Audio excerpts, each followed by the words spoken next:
you to destroy your creation and your inheritance. You will not allow shame to befall your name. You will not allow the enemies to triumph over the lives of your children, because you created us to exist, to worship, to honor, and to praise you.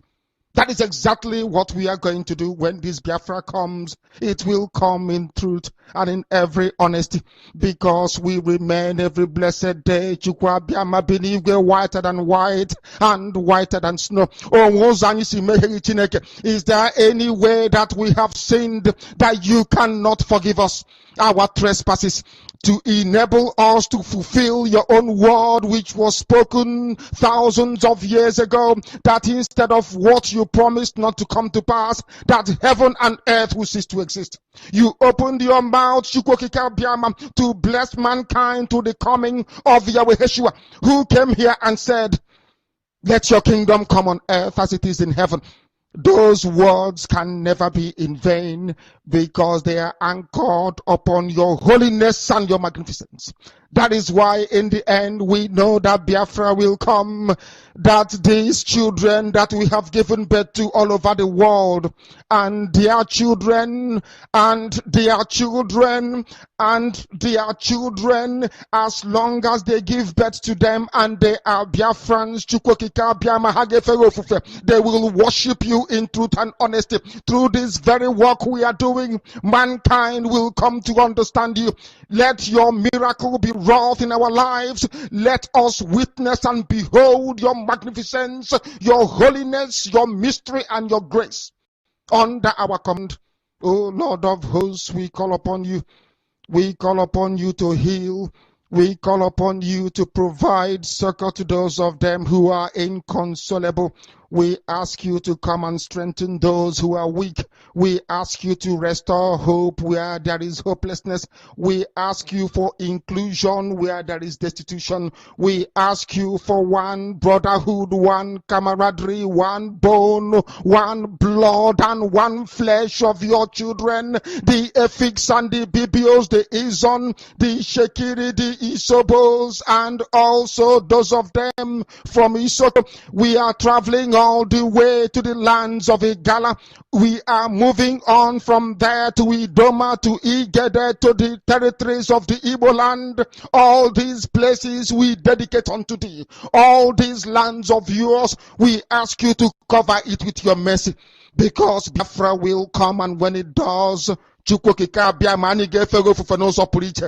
will dance on the streets. I'm telling you, by the time that we are done, humanity will think that we are mad, we are drunk in your glory, and rightfully so, because your kingdom will come to rest upon this very earth. That very kingdom is the unadulterated, non-negotiable sovereignty of the Republic of Biafra, that your will may be fulfilled in our time. All this we pray, all these we ask for, in no other name apart from that name that belongs to you. Ahadin sosine bigebi rone bigebi. Ise.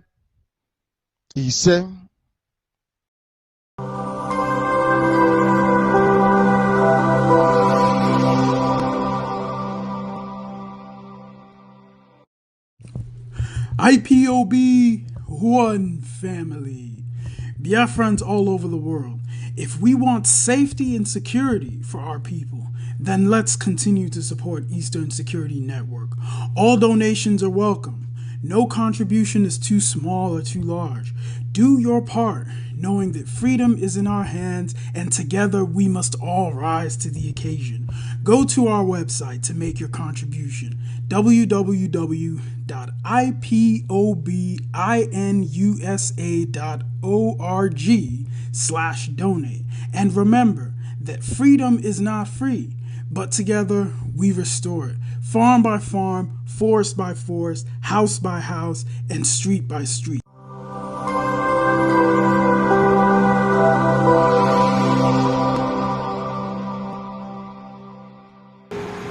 With the 7 days traditional prayers, in which we will call upon the Chukwokika to use his Amadioha the angel of war, destruction and justice. Among the expected accomplishments of their Madonna within the 7 days of our prayer include striking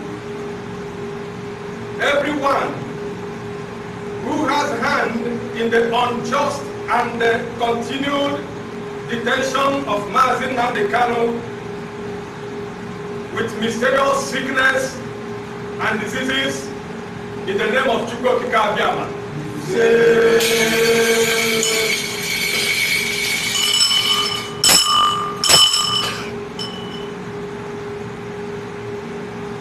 That mysterious death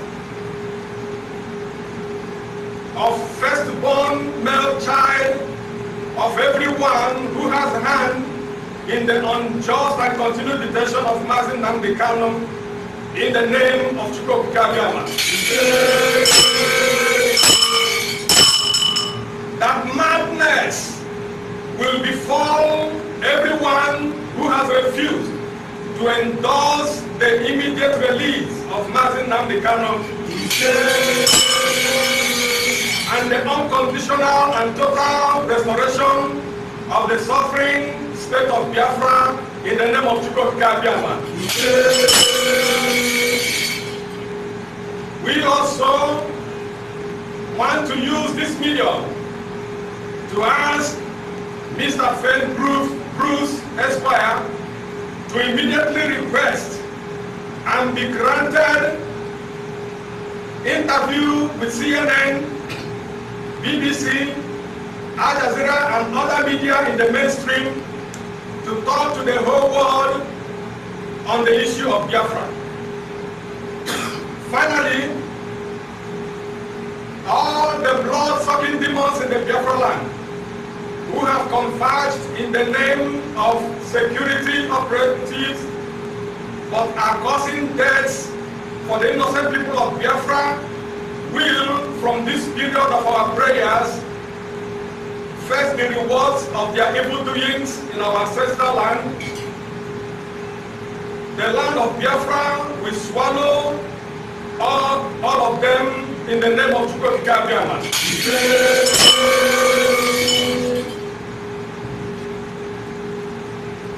Every saboteur collecting money from our enemies in order to betray this struggle shall be eaten up by the land of Biafra in the name of Chukwu Okike Abiama. Every saboteur who has decided to frustrate this struggle, be he a man or woman, clergy or laity, rich or poor, big or small, indigene or foreigner, witch or wizard, may the land of Biafra eat him or her up and the entire generation in the name of Chukwu Okike Abiama.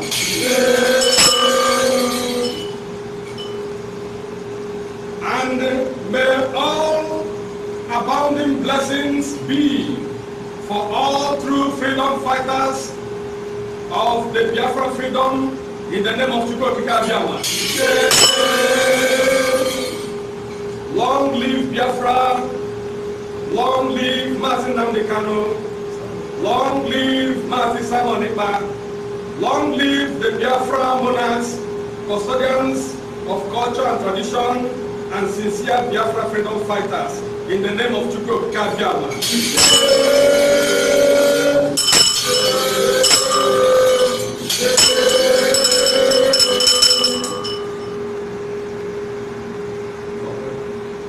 That part away from South Korea, or rather from Korea, breaking to South and North Korea, to the Western and Eastern Germany, to common here, Cameroon, that you have the English and the French part that are trying to go away. You know what is going on. So for anybody to be calling for war, or you think you can just separate, it's not easy. I believe in Nigeria. I believe Nigeria will continue to exist.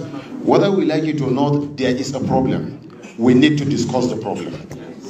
we are disagreeing with ourselves, and we have every reason to disagree. The North, before now, is saying we don't believe in separation.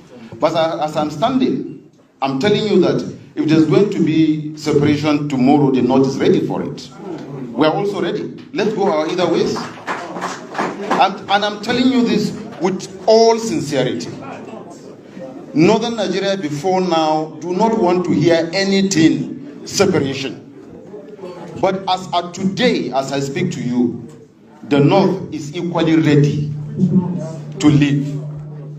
That is number one. Number two, talking about presidency. What I'm going to say might be controversial.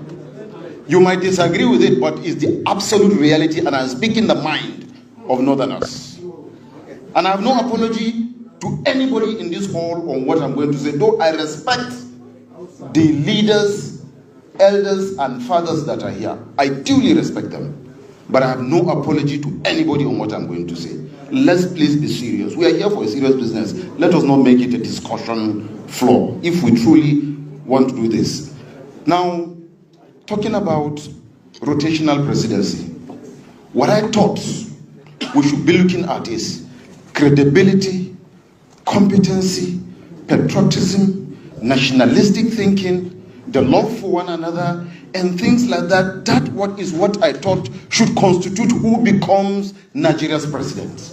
Not regional, tribal, ethnical, or any other thing. Please disagree with me, but I will speak. This is why we are here. This is why we are here. Good. Let us discuss the controversy and let us find a solution to the problem. Please allow him. Please allow him. Somebody has his opinion. You have your opinion. This is why we are here. If you disagree with me, come up and give your position. This is my position. This is the position of Northern Nigeria. So if you disagree, make your position known. Now, let us look at competency, credibility, patriotism, the love for the country to move Nigeria forward.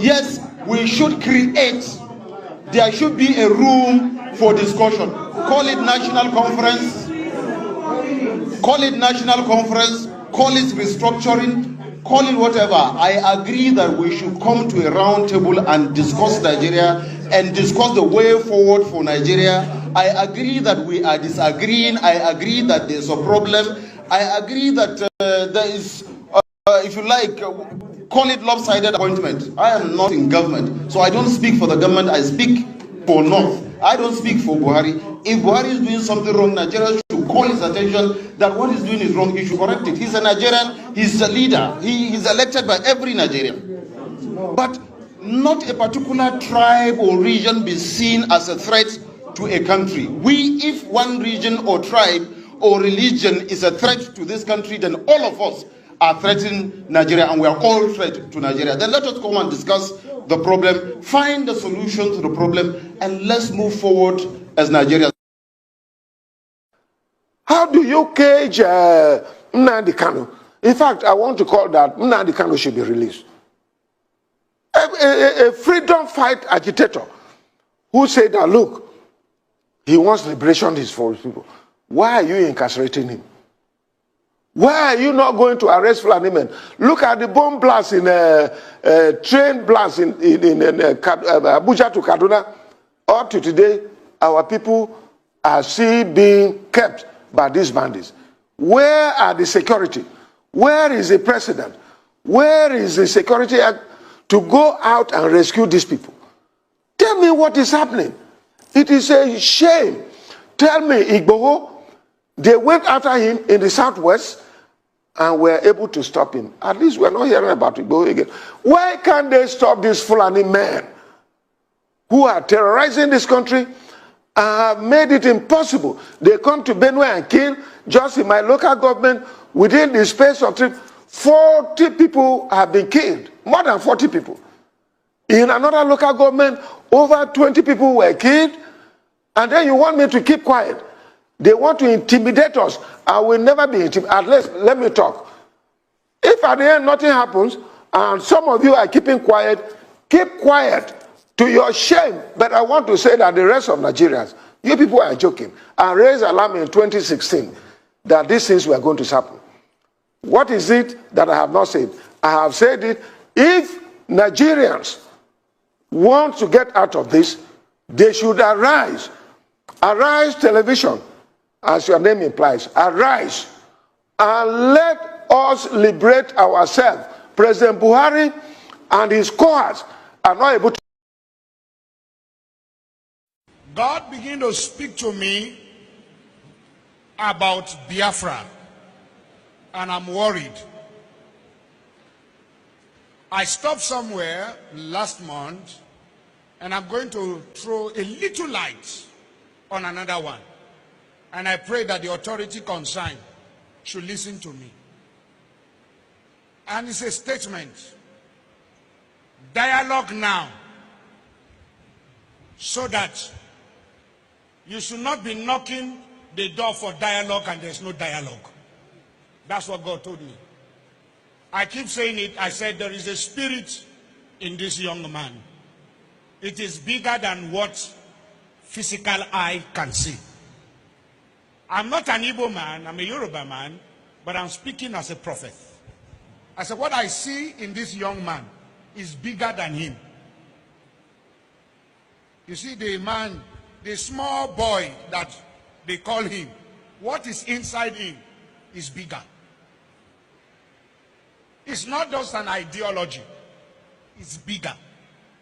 I said, I see an animal. Which animal did I told you last time? Huh? I said what? A what? A what? A small puppy.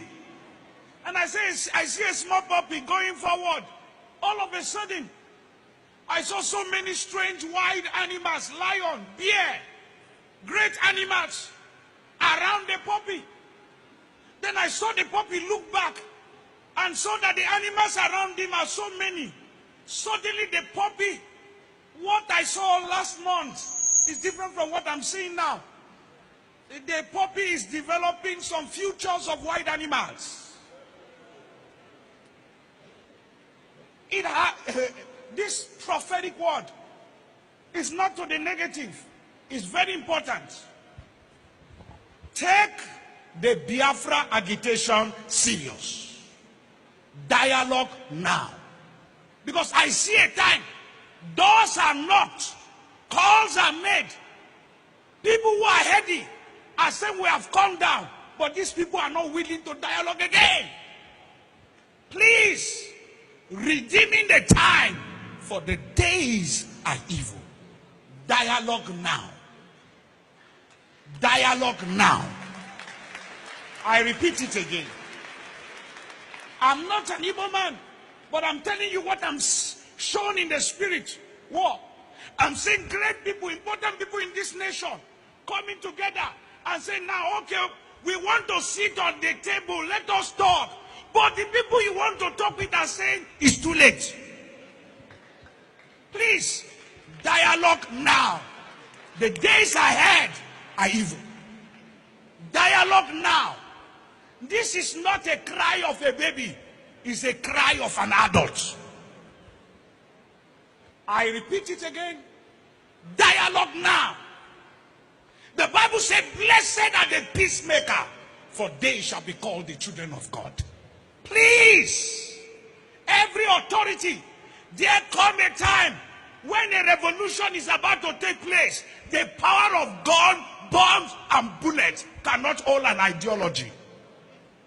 Please, dialogue now. This is not the time of, I have bullet, I have gun, I have bomb. This has nothing to do with bullet and bomb.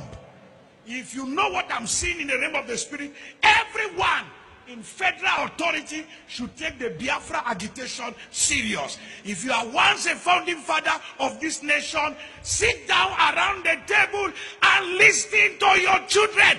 Dialogue now.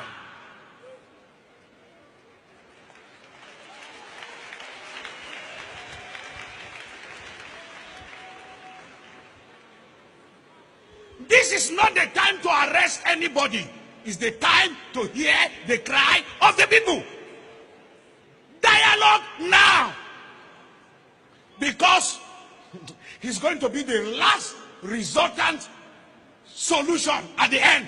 But when you are asking, when the king comes down from his throne and he's saying, I'm ready to talk, and everybody is throwing stone at you, then you will know that it is important to dialogue with honor and prestige and go out and there is peace in the land. The federal government, led by the Minister of Interior Abdulrahman Dambazo, met with the Miyetti Allah Cattle Breeders Association of Nigeria in Kebbi State, offering them the sum of 100 billion naira over 2 years to stop the kidnapping in the country. The meeting lasted over 4 hours on Friday as negotiations dragged on, with the association initially asking for 160 billion naira. The minister said that the strategy was part of the steps needed to tackle insecurity in the country as prescribed by the Economic Community of West African States, ECOWAS. The headsman crisis has risen since 2015 after Muhammadu Buhari became president. Their rampage has spread not only in the north but also throughout the southern zones of the country.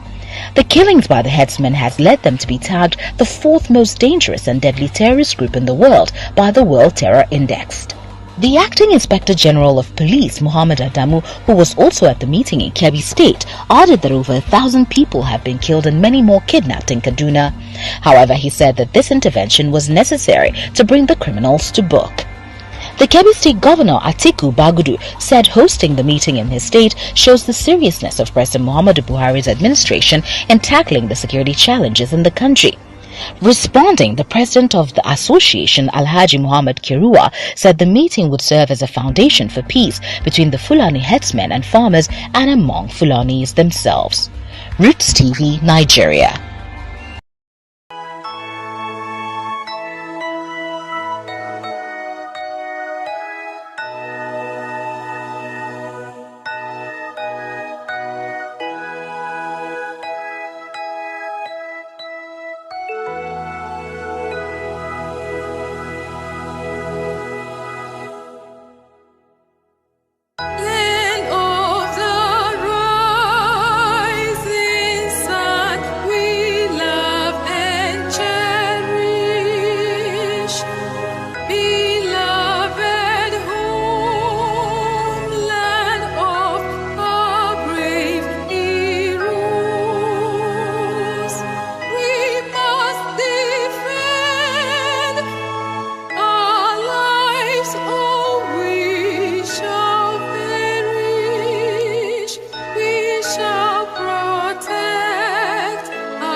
You must listen to her. Of course, you must go and listen to Simon Ekpa, who is doing a very fantastic job. Very great job that Simon Ekpa is doing. Very, very, absolutely fantastic job that he's doing. You must listen to him and share his videos accordingly. Very, very important. He is bringing a new dimension to this very awareness that we are making and you must listen to him. Very, very important. Good evening, good morning, good afternoon. Welcome to this program today, the second day of September 2022, and where we continue the awareness exposition on the dangerous diversity and why Nigeria can never work and it will never work. So we are going to refresh for a better audio.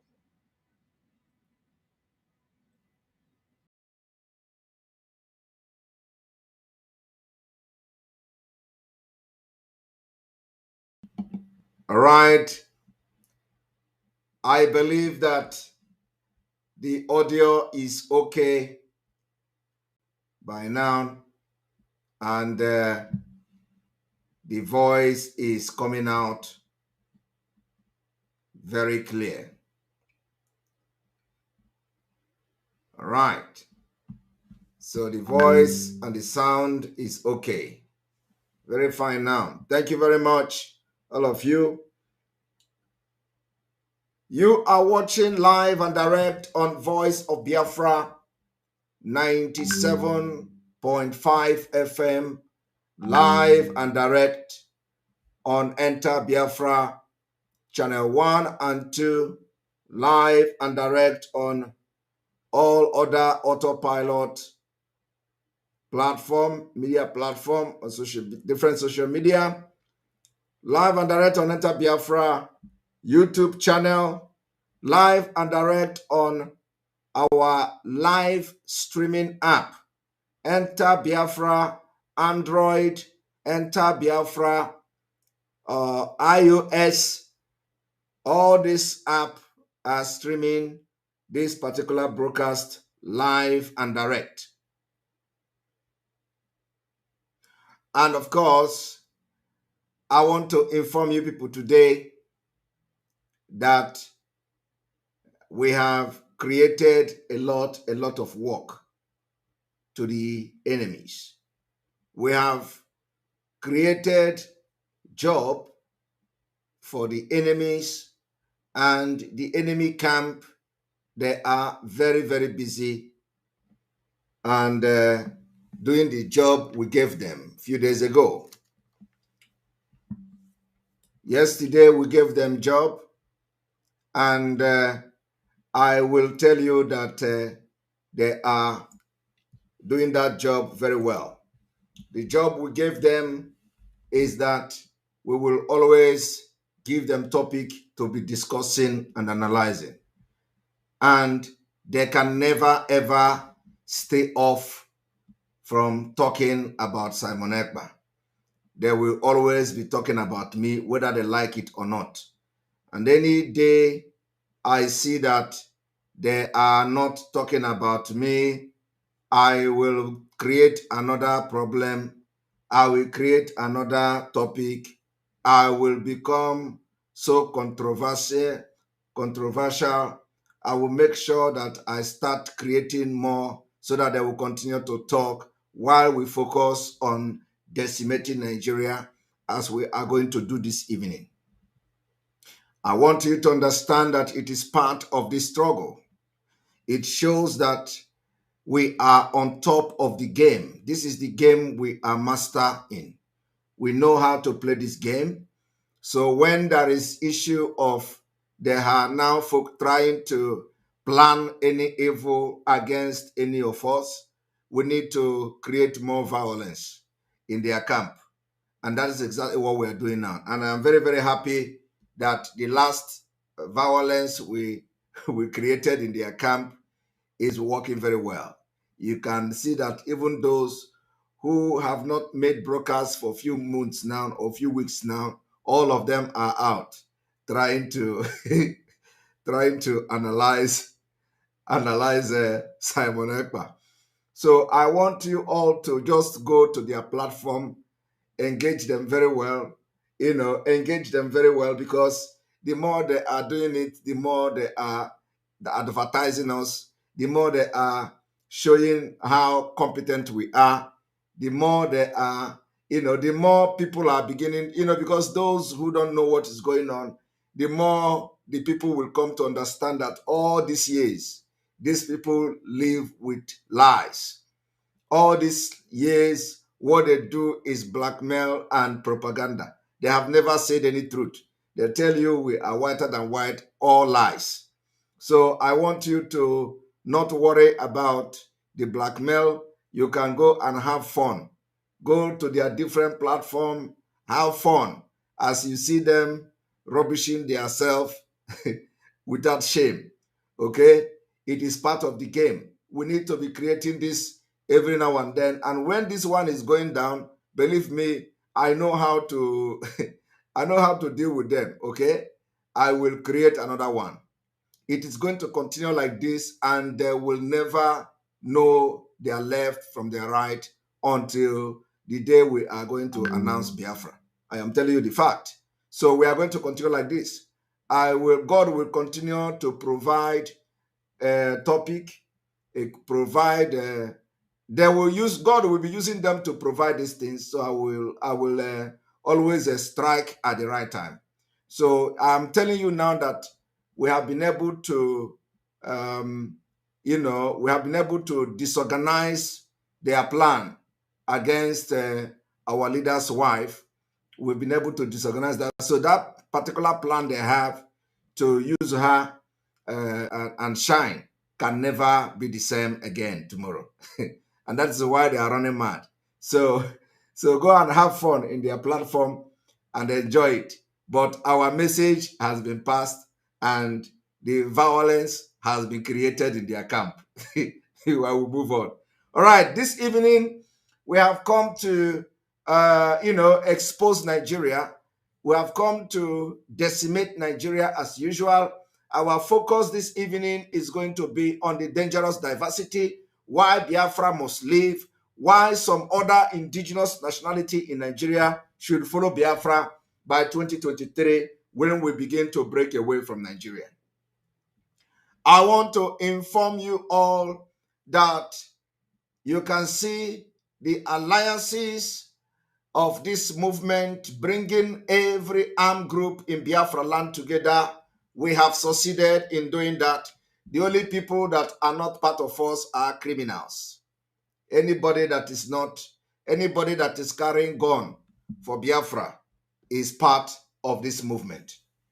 Anybody that is carrying gun to defend our land are all part of this movement now. I can assure you that.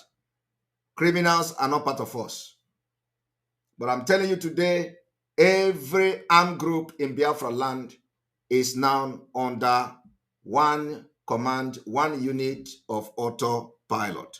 We have alliances with all armed group, and I'm very, very proud to say it today. The alliances have been achieved 100%. Not with criminals, not with those who their primary objective is not to get Biafra. And I want to tell you today that our Bakassi Peninsula is going to be defended and from now going on will be secured. We are not ceding any part of Biafra territory to Cameroon. And you know that since, some of you may remember that, since BNL came on board, you know that a lot of things has been going on. It is not business as usual. It is not business as usual. Since the BNL came on board, there has been a lot of breaking news in that Bakassi Peninsula, and we are not going back. We just started. So that is exactly it. We also understand that some information has been passed, as we get prepared for the Biafra declaration and Biafra breakaway from Nigeria. some vital information is being passed to different interest group in Bakassi Peninsula. And of course, as we get ready for 2023, while some people are getting ready to have election that will never happen in Biafra land, we are getting ready and planning our own. So, and that is exactly the way it is going to be. I want you to understand that one of the reasons why we are leaving Nigeria is because we want to have the opportunity to be alive. We want to have opportunity to be alive. Nigeria is going through what I call the journey of no return. They have embarked on the journey of no return. And this journey they have embarked on with all these corrupt leaders, criminals in the government, bandits, terrorists, Mayete Allah, all these people that are parading themselves as leaders, especially from Biafra land. I don't care what is happening in other parts. But from Biafra land is where our interest lies on. So I want to inform you today that we are on top of this game. We are fighting the battle from all angles. We fight the battle within those who have been expelled, the criminals in IPOB that we have expelled.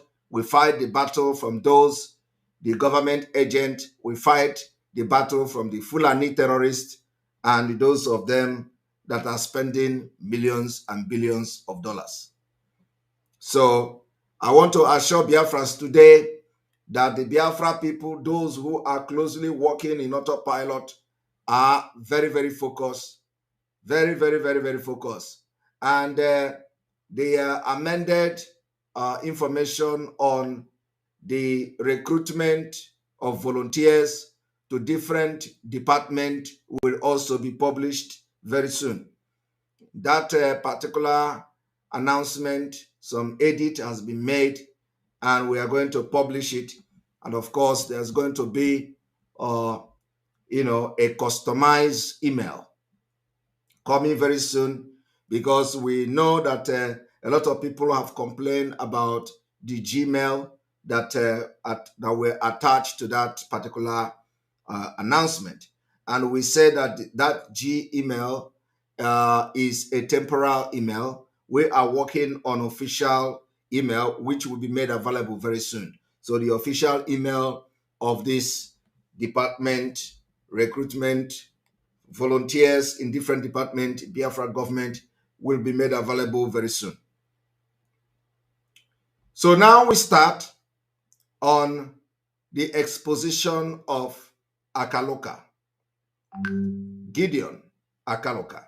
I want you people to understand that the killing of Gideon Akaloka is one of the most,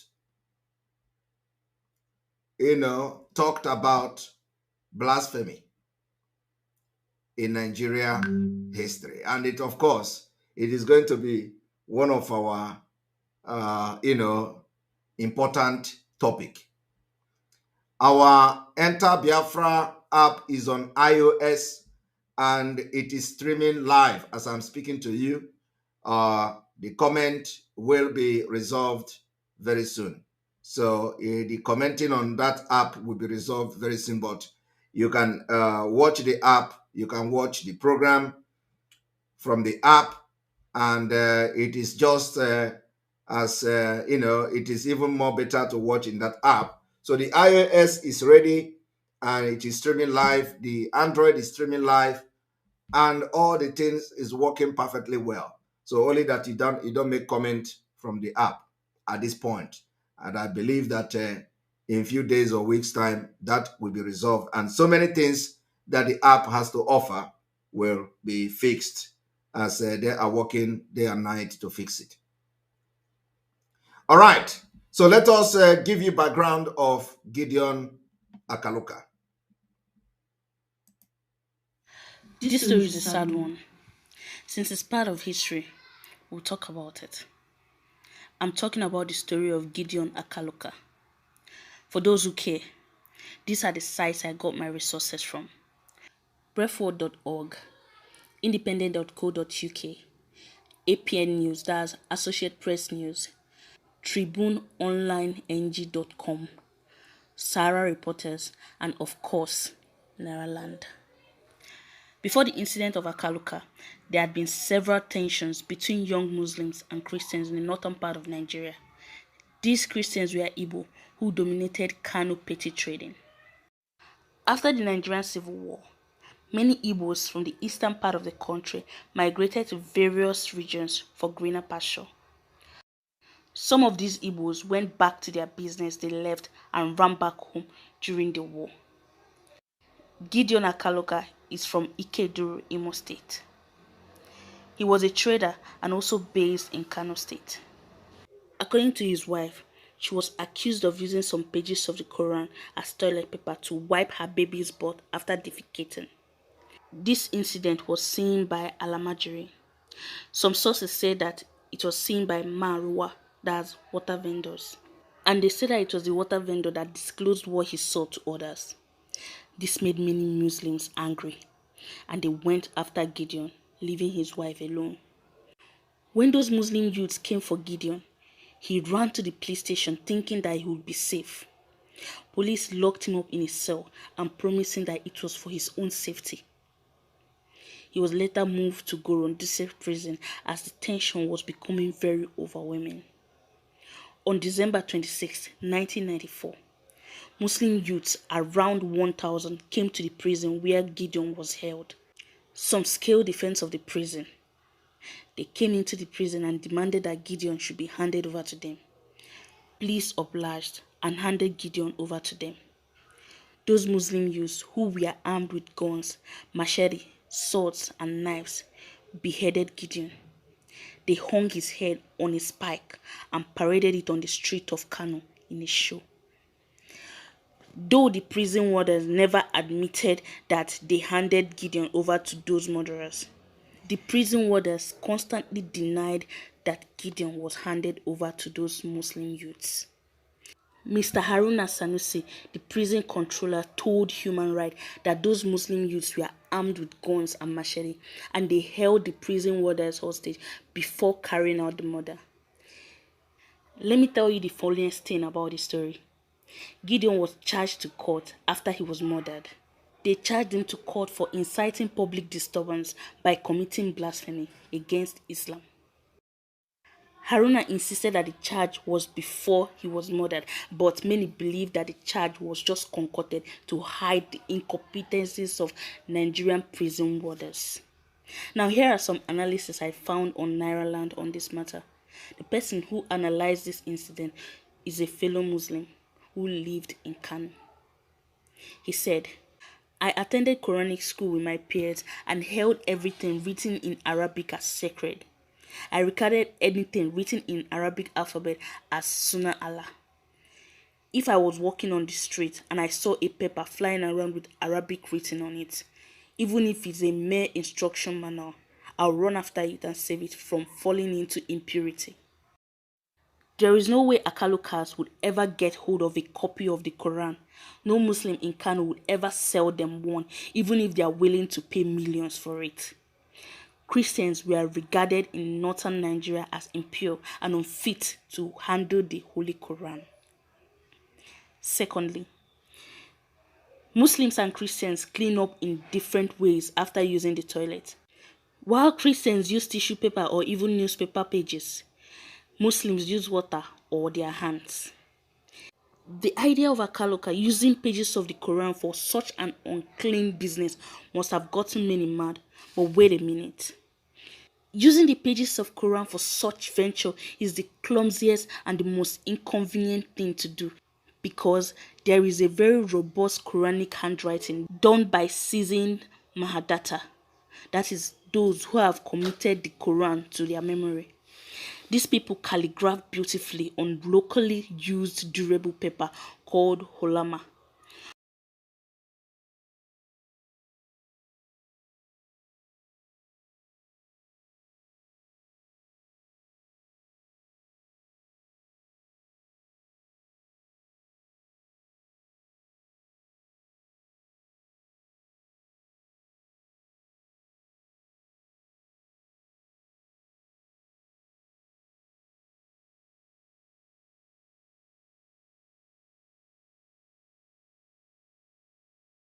Sorry about that. You've just listened to that.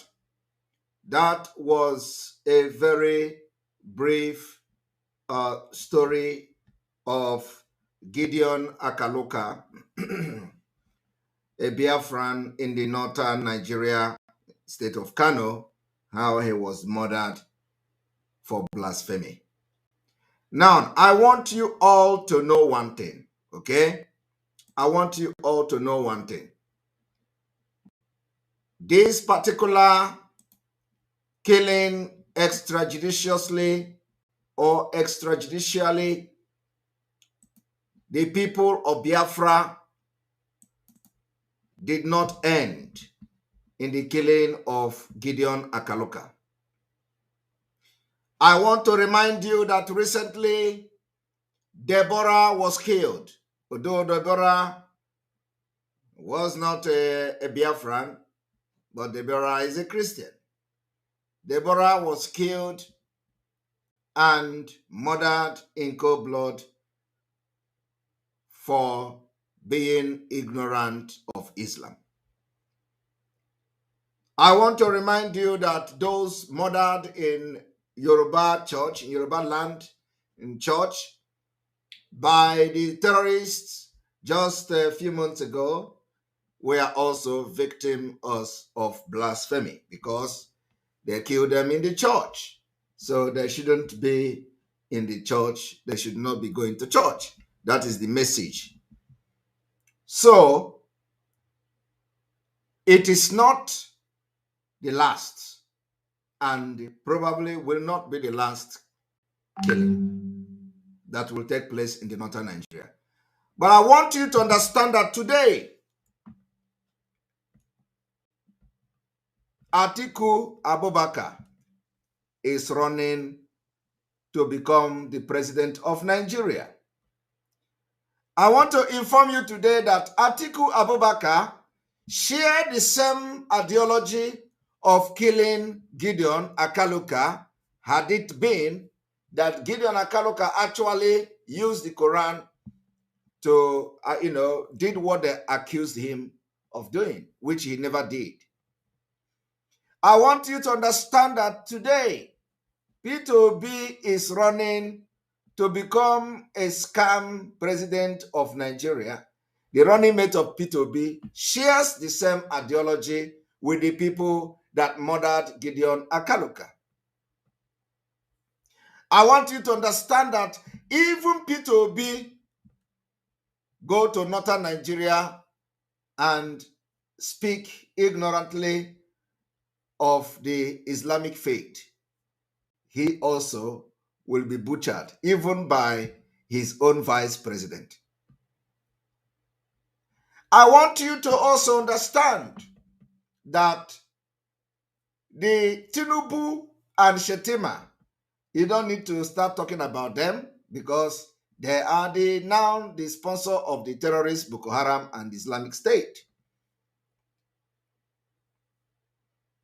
So now, how do you reconcile and be in one nation with people of this particular dangerous ideology?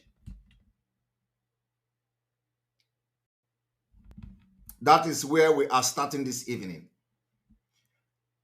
And I want you to understand that P2B is not running to become the president of Nigeria. P2B is serving the Islamic State. P2B is serving the Islamic State. And P2B will continue to serve the Islamic State and, of course, the British government. So, on that note, I would want to bring up a video for some of you to see that the person some people are ignorantly supporting have actually started disappointing them. I want you to understand that those who are shouting on social media, especially those who claim to be social media influencers and all of that, most of them are not Biafrans. They are from Edo, Bini, upward. And I want to inform you today that today they are very disappointed in P2B because we told them P2B is our brother. We told them P2B is a Biafran. We told them we know P2B better than all of you from Edo, although some of them that are beggars in Italy and Germany, wherever they are, some of them that are on social benefit in their state of abode in Italy, they are making videos and all that. Some of them in Nigeria that are into Yahoo. We told them that Obi is our brother, and we know why Obi is going to distract our Biafra. And of course, these people from Edo State, they actually understand why Obi is going for election. They actually understand that Obi is actually a tool that they want to use to distract our Biafra struggle. So they embraced that particular Obi because they know that the real agenda of Obi is not to become a president. And of course, even when some people think that Obi is actually contesting to become president, them from Edo State, they are not supporting Obi because they want to vote Obi. On the day of election, they will never vote Obi. So, but you know what? Because it is very glaring. So when they saw Obi kneeling down for Atiku, portraying for Atiku, where they went to campaign and debate during the MBA conference, all of them got mad. So since then till this time, I've watched several disappointment video from these Edo people, from this Bini hungry youth. They were making video and crying out how disappointed they are that Obi were kneeling down for Atiku. But when we were telling them about Obi, of course, they were never, because they don't know how to defend that. There are some things you cannot defend. Just like those defending Nigeria now, no matter how smart you are, any day you rise up to defend Nigeria, you become a foolish person. Because you don't have there is no sense in what you are going to talk to defend Nigeria, and you are going to make sense. So they don't know how to defend Obi after watching Obi kneeling down to Atiku. So why am I telling you this story? I am telling you this story that Obi portrays and kneel down to a man who are the same thing with the people who killed Gideon Akaluka. Obi is kneeling down to the ideology of the people that killed Gideon Akaluka. Obi is kneeling down to superiority of Islamic State. Obi is recognizing Atiku, who actually supported the killing of Deborah. Obi is kneeling down to show this idiot from Edo State that tomorrow, if Gideon Akaluka rises up from the grave, I am kneeling down to those who will support the killing for the second time. Obi is kneeling down, and this idiot from Bini, Edo State, knows the implication of what Obi did, because they know if they are supporting Obi and Obi is kneeling down to Atiku, what message is Obi passing to them? What message is Obi passing? Obi is passing message that even if he become a president, he is still loyal to Fulani. Obi is passing a message that if he become a president of Nigeria, he will still kneel down to Atiku. And what is that telling you? It means that people will still be killed under Obi because he will be taking directive from Atiku as somebody who never ever can stand on his own as a result of inferiority complex, as a result of corrupt person.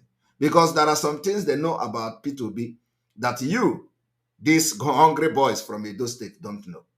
So I want to bring this video before we go into the detailed analysis this evening. I want to connect this dot. I want you to understand that it is not only Gideon Akaluka that have lost his life for this failed and scam and fraudulent Nigeria. So let us watch Obi, how Obi portrayed to Atiku. There is something you don't do. So I don't need to, I am not coming here to condemn him for kneeling down to Atiku because we know who he is. And we know the mission Obi has embarked on. So I am not surprised. It's just that we are tired of watching one video of a comedian to another where they are saying Obi must go and apologize for kneeling down to Atiku. Obi must not kneel down to Atiku again. Obi must confront Atiku. These people are idiots because they don't know what we know. Obi is not contesting to become a president of Nigeria. Have you ever seen where somebody is contesting to become a president and is going to kneel down to the opponent? That is showing that you are not in the same level. And of course, because he is not the only person that is civilized, and he's not the only person that have manners and have contested the election with other people that are bigger than them. So let us watch him.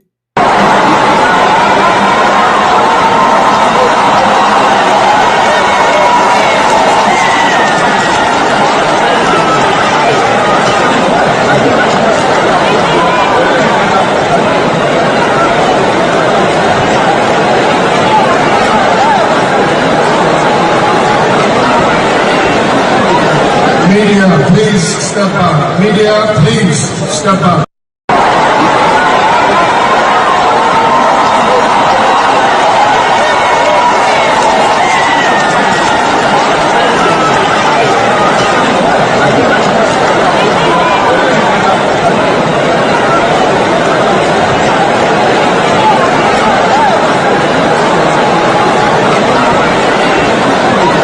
Media, please step up. Media, please step up.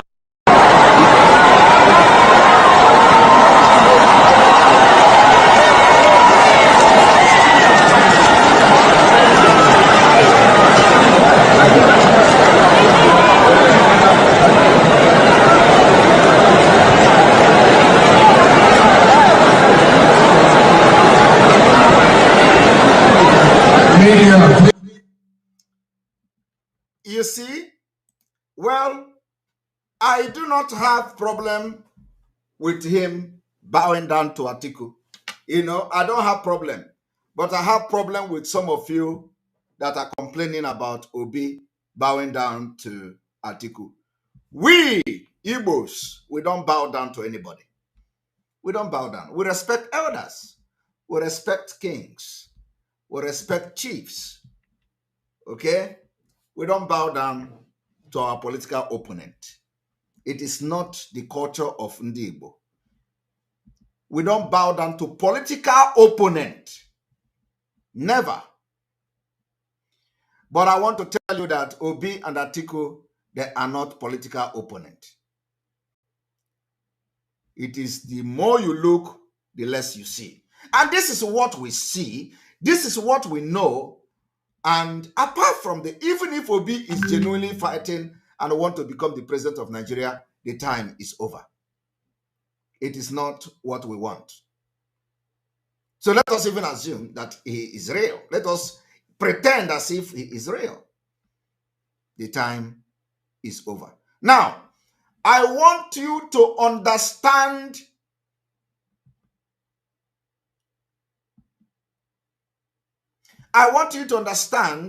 that Obi bowing down to Atiku is not just ordinary. Okay? It is not ordinary.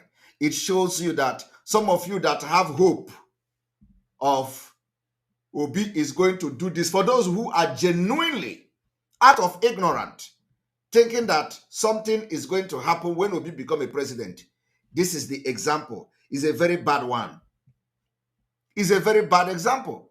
Obi, they will use Obi clean toilet. They will use Obi clean their ass. They will use Obi to mop Aso Rock floor. I am telling you the fact.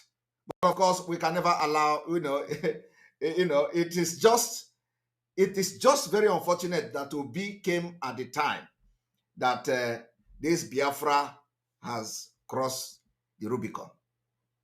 Otherwise, if it was like before, we would have given him a try. Okay? So it is unfortunate. He came at a very wrong time. A very, very, very wrong time. He came at a wrong time. So, and it is good that everything is... And let me tell you, it does not matter what you say. He will continue to portray to Atiku. Anywhere he see Atiku, he will bow down to Atiku. So when, if they decide to hand over the Aso Rock to him, what the CEO of Osibanjo, what Osibanjo is now, is if Osibanjo will command more respect, okay? Osibanjo will command more respect than Obi. So I just want you people to understand, to see this thing from that angle. There is a video I want you people to watch. Okay? That is a video I want you people to watch. Because, you know, when these people are talking, we need more superior reasoning to decimate them. That is a man who is very well outspoken. They call him Kachi. So let us go and watch his video. Remember that I just started the issue of Akaloka. There are, we have this long article that we are going to read. So if we do not have the time to read it today, we are going to read the article tomorrow. So it's going to be a continuation of this program. But let us go to watch this video. Kachi.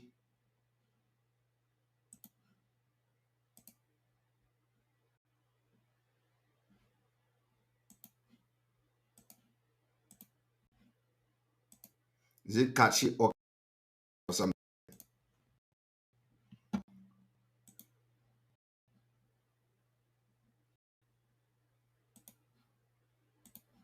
Mind the country. Even the thought, again the not. Okay, fine. Let us stabilize for the country.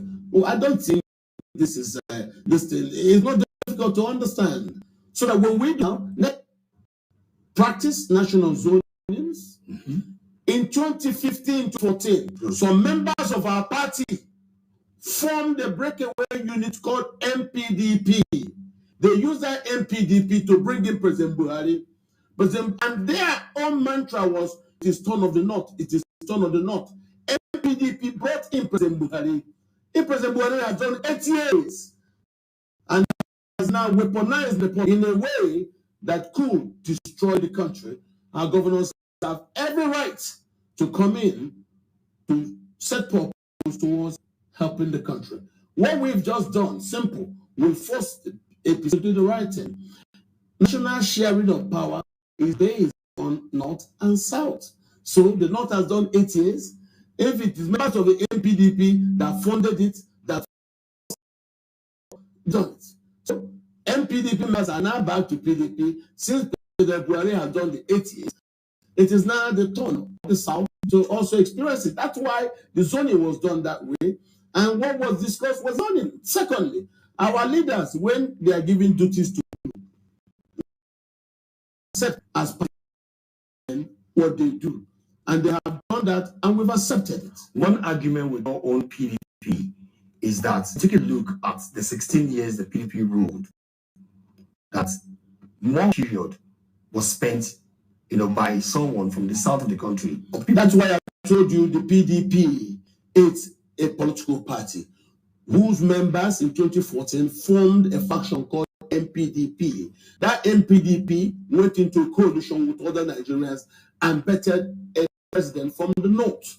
And that man has done 8 years. So you cannot say he does 8 years, you now come and tell us that you don't agree with the consequences of those actions. No, that's how it should be. So nobody is a fool. Whatever MPDP does is also what PDP people did. That's what we're trying to tell you. The 8 years you're referring to, yes, with President Muhammadu Buhari, right? Yes.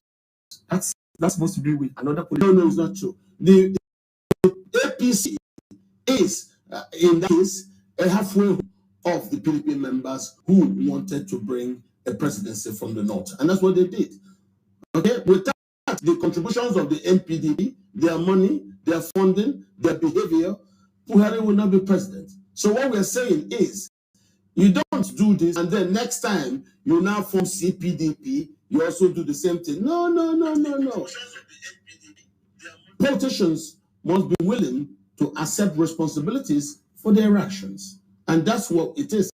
Our members, I didn't say other people, went to form a party called APC. Who inside that place is not a PDP member? Tell me now. That is not implementing policies of APC as a coalition. It is a agenda of the Miyetti Allah.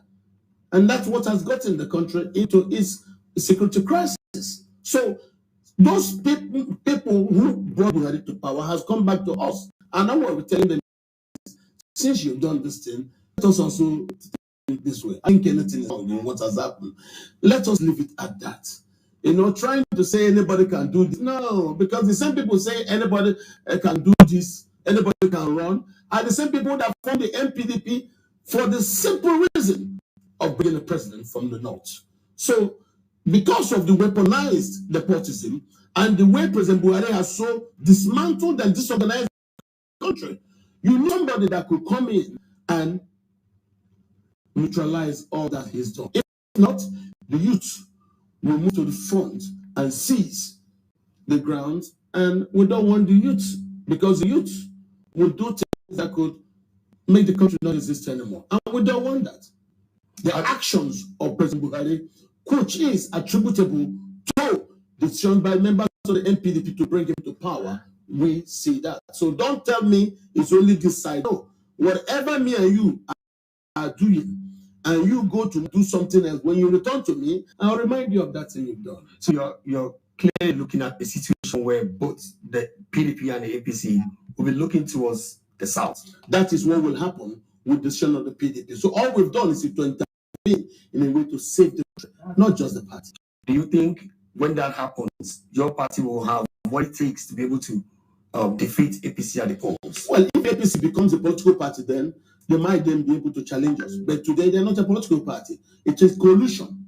Once they won the election, Buhari trashed them, threw them under the bus, and started ruling alone. And that's why we're saying those who made that decision undermine the country. Even though they thought they gained the north. Okay, fine. Let us stabilize for the country. Well, I don't think this is this thing. It's not difficult to understand. So that when we do this now, next time we don't set such precedents. Buhari would never have been president if members of the PDP didn't go to bring him to power. Taking a very good look at one political party as stands now, and if you go to election at 2023, where do you think your best 11, so to speak, using football metaphor, where do you think, which direction you think you should look at? You know, if you are planning to win that election. Planning to win the election? If you are planning to win that election in 2023, yes. What should we do? Yes, strategizing to win that election in 2023 between the north and the south. You want to put your best foot forward. Where do you think you should take a look at? Right now, there is no argument about between the north and the south. The argument we have right now is between the Miyetti Allah and the rest of the country. I want you to listen to that. The I have now is not about the north or the south, but about Miyetti Allah and, according to him, Nigeria. Now, I want you to understand something here. This man here, talking here, has always spoken very sensibly. But he said something. He said that the problem now is Miyetti versus Nigeria, which is the Fulanis versus Nigeria. Now, I want to connect this particular understanding with the killing for blasphemy and the implication of that. So if this man is only seeing as the problem now is Miyetti Allah, what is the problem of Miyetti Allah? Miyetti Allah is the Fulanis. So when you talk about Miyetti Allah, you are talking about Usman Danfodio versus Nigeria. So Usman Danfodio is Miyetti Allah. And they are actually doing what they did in Kano, what they did to conquer the Hausas. So it is now it is a reality that Usman Danfodio conquest versus the entire Nigeria. And do you think they are going to back down? No, the answer is no. Now let me tell you. This man says something very important, which as we continue to play the video, you are going to understand it. So he said it is now that Buhari is representing and implementing the agenda of Mayete Allah. Now, if Buhari is implementing the agenda of Mayete Allah, do you think Atiku is not implementing it from day one? Do you think Atiku is not part of it?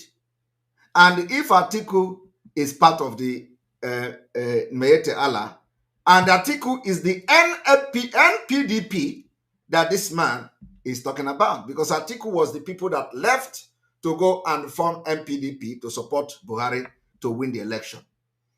If Atiku is the NPDP as a member, this is not about the political party now, and Atiku is a Fulani man, and Mayete Allah represent Fulani, and Atiku has openly supported the killing for blasphemy, considering the 1989 Abuja Declaration.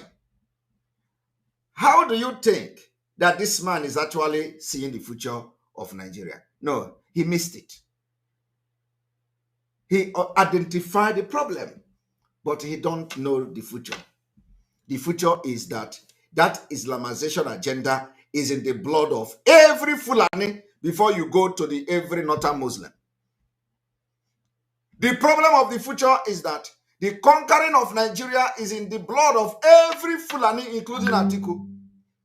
And for them to have gone this far, and for people to be so low self-esteem and full of inferiority complex from the secret we do not know, which only them know. Of course, we know it if we want to start exposing them. We'll be bowing down to Atiku in the heat of campaign, in the heat of debate, in a venue where all of them came out with their best robe to convince Nigerians. P2B bowed down to Atiku. He's the only candidate that did it. It is not modesty or being modest. No. But what I'm telling you is that P2B, as far as Nigeria is concerned, will continue to be under Fulani, under the control of Fulani. So some of you that are thinking that P2B, that is why he cannot mention Biafra with his mouth. He cannot mention Mazi Nnamdi Kanu with his mouth because he is scared. He is not running to represent you. The only thing he is doing is to drag Biafra name to the polling unit. And they will say, Biafra, the Southeast. Because now there is this narrative, which is very wrong anyway. This narrative of the agitators have now abandoned Mazi Nnamdi Kanu and they are following Obi. It is wrong. Nobody have abandoned Mazi Nnamdi Kanu that is genuinely agitating for Biafra. The people that have done that are the criminals. The criminals that now want to invite the wife of our leader. They are the one who went into political solution. They are the one who are discussing with the governors. They are the one who went into agreement with Anambra State Governor Soludo and all of them. They are the one that Soludo used to make sure that a election took place in Anambra State. These criminals, and let me tell you, I have evidence. But it is not yet time. I know those who collected money from IPOB, the high rank officers from Soludo. And I know some of them who even have police guiding their houses from the high rank in IPOB. I know them. And some of them are running away today. Some of them are, running from the people that they misled. Some of them have camera everywhere in their house where they live. And they know themselves. They know the people know, they are hearing me. They know that I'm talking about them. But is a shame,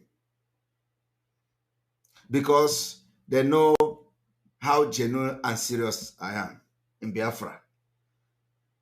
They thought I have joined them, so it will be business as usual. If what I am saying today, you think I am talking about you, then you know that you are guilty. You know, there is this way the pastors will be preaching in the church. When pastors start to preach and be talking about those who are doing bad things, and it's as if the pastor is talking about you, then you know they are guilty of that thing the pastor is preaching. So if what I said now, you think that I'm talking about you, you know, you think that I'm talking, then you know that you are guilty. So, but if you don't think that I'm talking about you, if you, after listening, hearing what I said now, you know, you feel less concerned, then you are pure. So, but if you think that I'm talking about you, know that you are the one I'm talking about. And I know why I'm saying it this way, because the people know themselves. So, Obi is bowing down to Mayete Allah, and the Buhari is implementing the agenda of Mayete Allah. How do did you see the connection? All these things are just, they deceive you. The running mate of Obi is from Mauritania. So he cannot come. His parent cannot come from Mauritania and have a build dynasty, as they call it. They even give them name. They say they have built dynasty in Nigeria. So they cannot come all the way from Mauritania. He come to become a vice president of Nigeria. You think he's the one who is going to stop the invasion of Nigeria by Fulanis? The running mate of Obi is not original Nigeria. They came all the way from Mauritania. Is he the one that is going to stop the Fulanis that are carrying AK-47 coming into Nigeria to do just like his father did? I don't know how, are you connecting the dot? And let me tell you, it was a planned deal for them to tell Obi to pick him.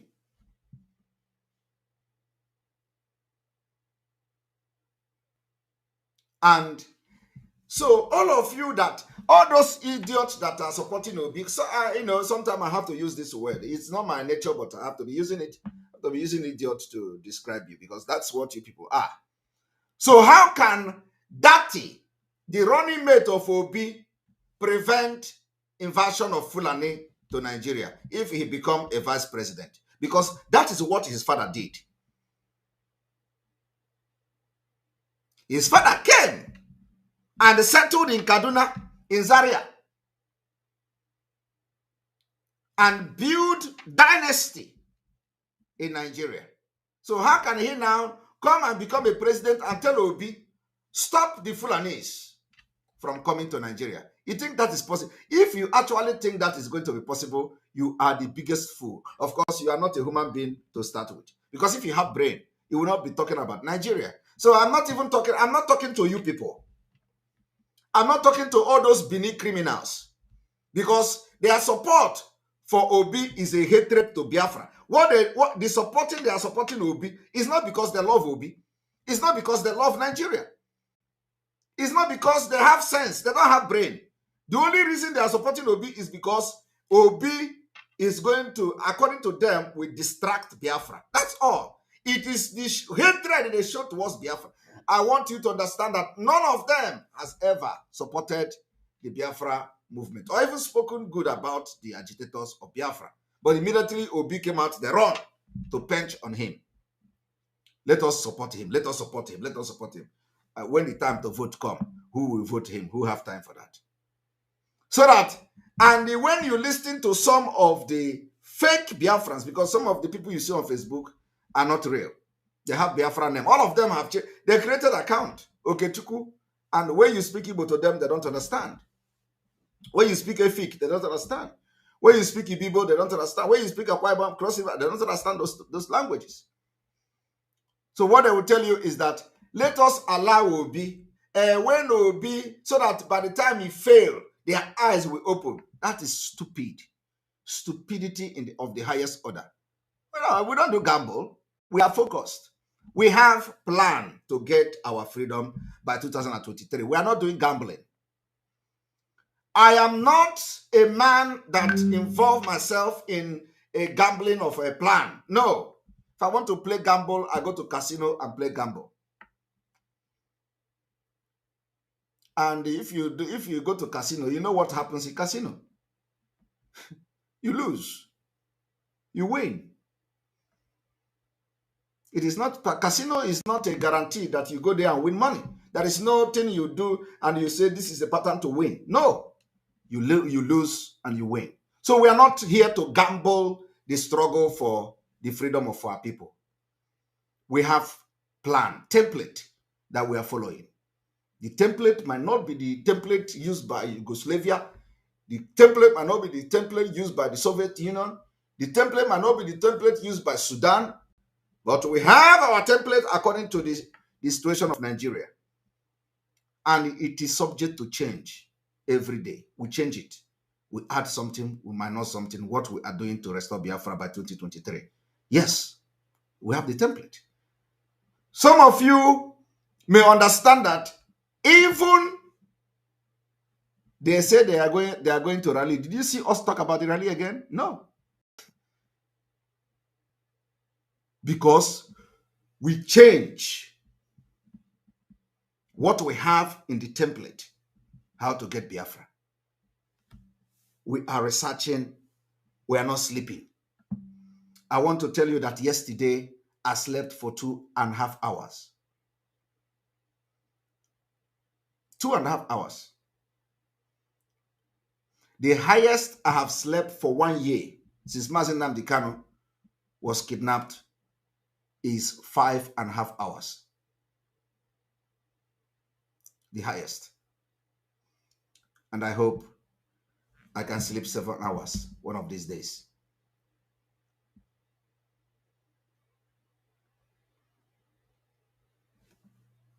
So when I go through the social media to research what is going on, I will see some of them. Oh, sit at home is not there on 30th. Oh, this one. Oh, they are having a rally. Look at them.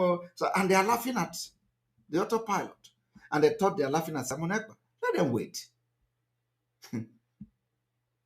We are cooking porridge for Nigeria and for Biafra breakaway. Our eyes is on the ball. Very soon, our porridge will be ready. And we'll begin to serve it. I am not hiding my mouth. We are cooking porridge for Nigeria breakup. And when this porridge is ready, we'll begin to serve them for them to eat.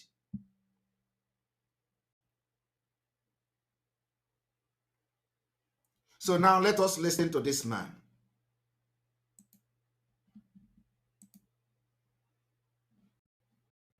Mietiala is a political party. Well, it's not a political party, but what it does is the agenda of the Mietiala. So it is a Mietiala. Listen, because when you see Bill killed in just cry state, when you see the cat and the Pensa complain and cry on Bumambila, when you see the other Bagi get killed in Kaduna, these are Nigerians. When you see the Wurukum, the Tanga complain in Gombe, these are Nigerians. You understand that? So these people being killed, being ethnically cleansed, voice has been heard across the country, represented by the screams and cries of Governor Otom in TV. And that's how you're looking at it. I think shifting power to the south will be the antidote to all of what you just said. Well, shifting power to somebody who will reckon and reassert the Nigerian dream. Because the Nigerian dream is an arrangement that's inclusive of the diverse and you don't think that same person can still come from the north, even from Katsina State? Well, we believe right now, to be honest to you, Nobody from the north can stop the Fulani insurgency. That's just the truth. Did you hear that? Nobody from the north can stop Fulani insurgency. So why do we have Nigeria? Why do we have Nigeria? You know, I want you people to, he said, this is what I want you to understand today. He said, nobody from the north can stop Fulani insurgency. That is a fact. In fact, but I want to correct him. Nobody in Nigeria today can stop Fulani insurgency. No political party in Nigeria today can stop Fulani insurgency. So this is where he got it wrong. He only limited it to North, saying no northern Nigeria, no northern political leader can stop Fulani insurgency. This is a fact. But I'm telling him today, catch. Nobody in Nigeria can stop Fulani insurgency. Do you know why? I want to tell you the reason. And I want this man to watch this video and listen to my reasons why I said no Nigeria can stop Fulani insurgency. Why do you think no Northerner can stop Fulani insurgency? Because Northerners are aiding them. Because Northerners are helping and shielding and abetting them. Because Fulani are driving the Northern agenda. That is why no Northern leader can stop Fulanis.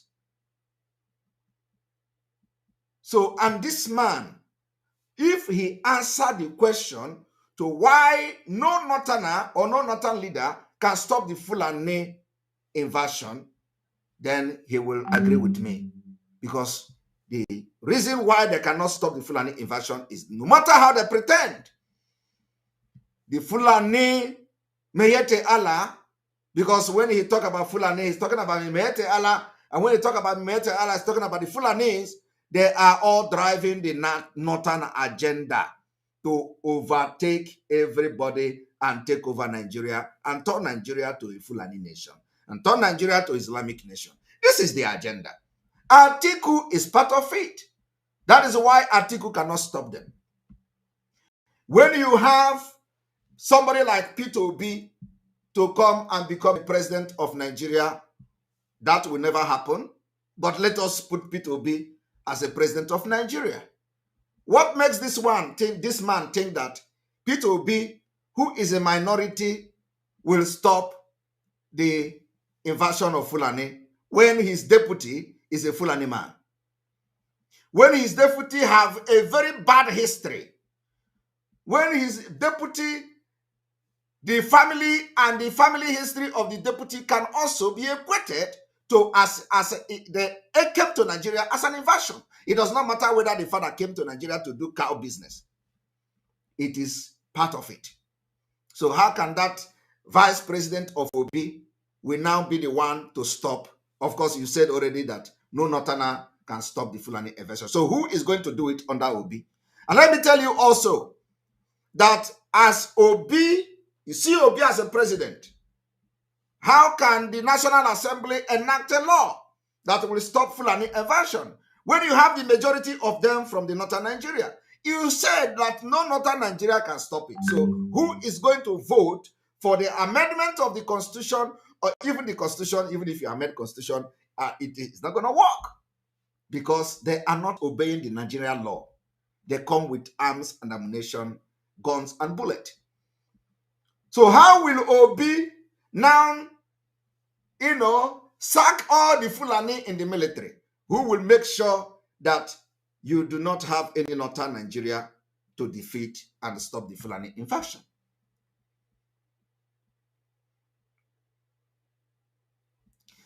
Why I am talking Obi, because Obi is a Biafran. And he is not contesting to become a president of Nigeria. And even if he becomes a president of Nigeria, it is a cause that is bringing to the people of the eastern region. Because the next thing is that they will continue to fight and kill like never before. And they will make his government ungovernable. And then before you know it, 8 years is passed. Fulani can plan 100 years. How many years have it taken them now? Do you know when Gideon Akalaku was killed? Gideon Akalako was killed in 1994 in Kano for blasphemy, false accusation. He was killed in 1994. Upon all the condemnation and all that, the person that killed him, masterminded the killing, is called Sanusi. Sanusi Lamido Sanusi. Do you know what happened? They killed all the people. Abacha killed the people that were involved in killing of Gideon Akalako. They did not kill Sanusi Lamido. Sanusi Lamido was released after 2 years. Are you aware of that? No, you are not aware of that. No, you are not. You are definitely not aware that Gideon Akalako was killed by Lamido Sanusi Lamido. He was one of the mastermind of the killing of Gideon Akalako. So how do you now reconcile this? And since this man have identified that nobody from northern Nigeria can stop the Fulani invasion, and I am saying that nobody in Nigeria can stop it. The only thing that will save the indigenous people and other nations, indigenous nationalities, is the breakaway of Nigeria. That automatically stop the invasion. That automatically bring the lasting peace we are looking for. That automatically make the Yoruba nation to protect their border. That automatically make the Biafra to protect their border. That automatically make the Middle Belt to protect their border, or whatever nation that is going to come from there. Because by then, you are not going to have the influence of Fulani in those governments. And because by now, everybody must have learned their lesson about giving the Fulanis any chance. So let us go there to bring to you for your information. In case all you have forgotten, let us listen to this. Of our young professionals went to the Sudan. Many of them learned at the feet of Osama bin Laden, who was in exile and living in Sudan at the time, and a man by the name of Al-Turabi, who was one of the opposition leaders in the Sudan. Many of our young people, young professionals,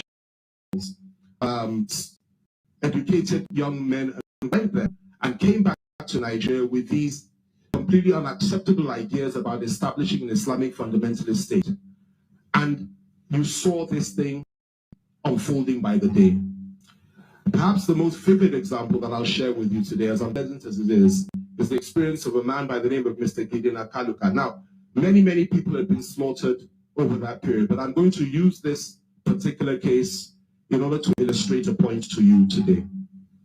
There's a man by the name of Gideon Akalako who was in a Kanu police station. He had been charged with something, he was being kept there. It was alleged that he desecrated the Quran.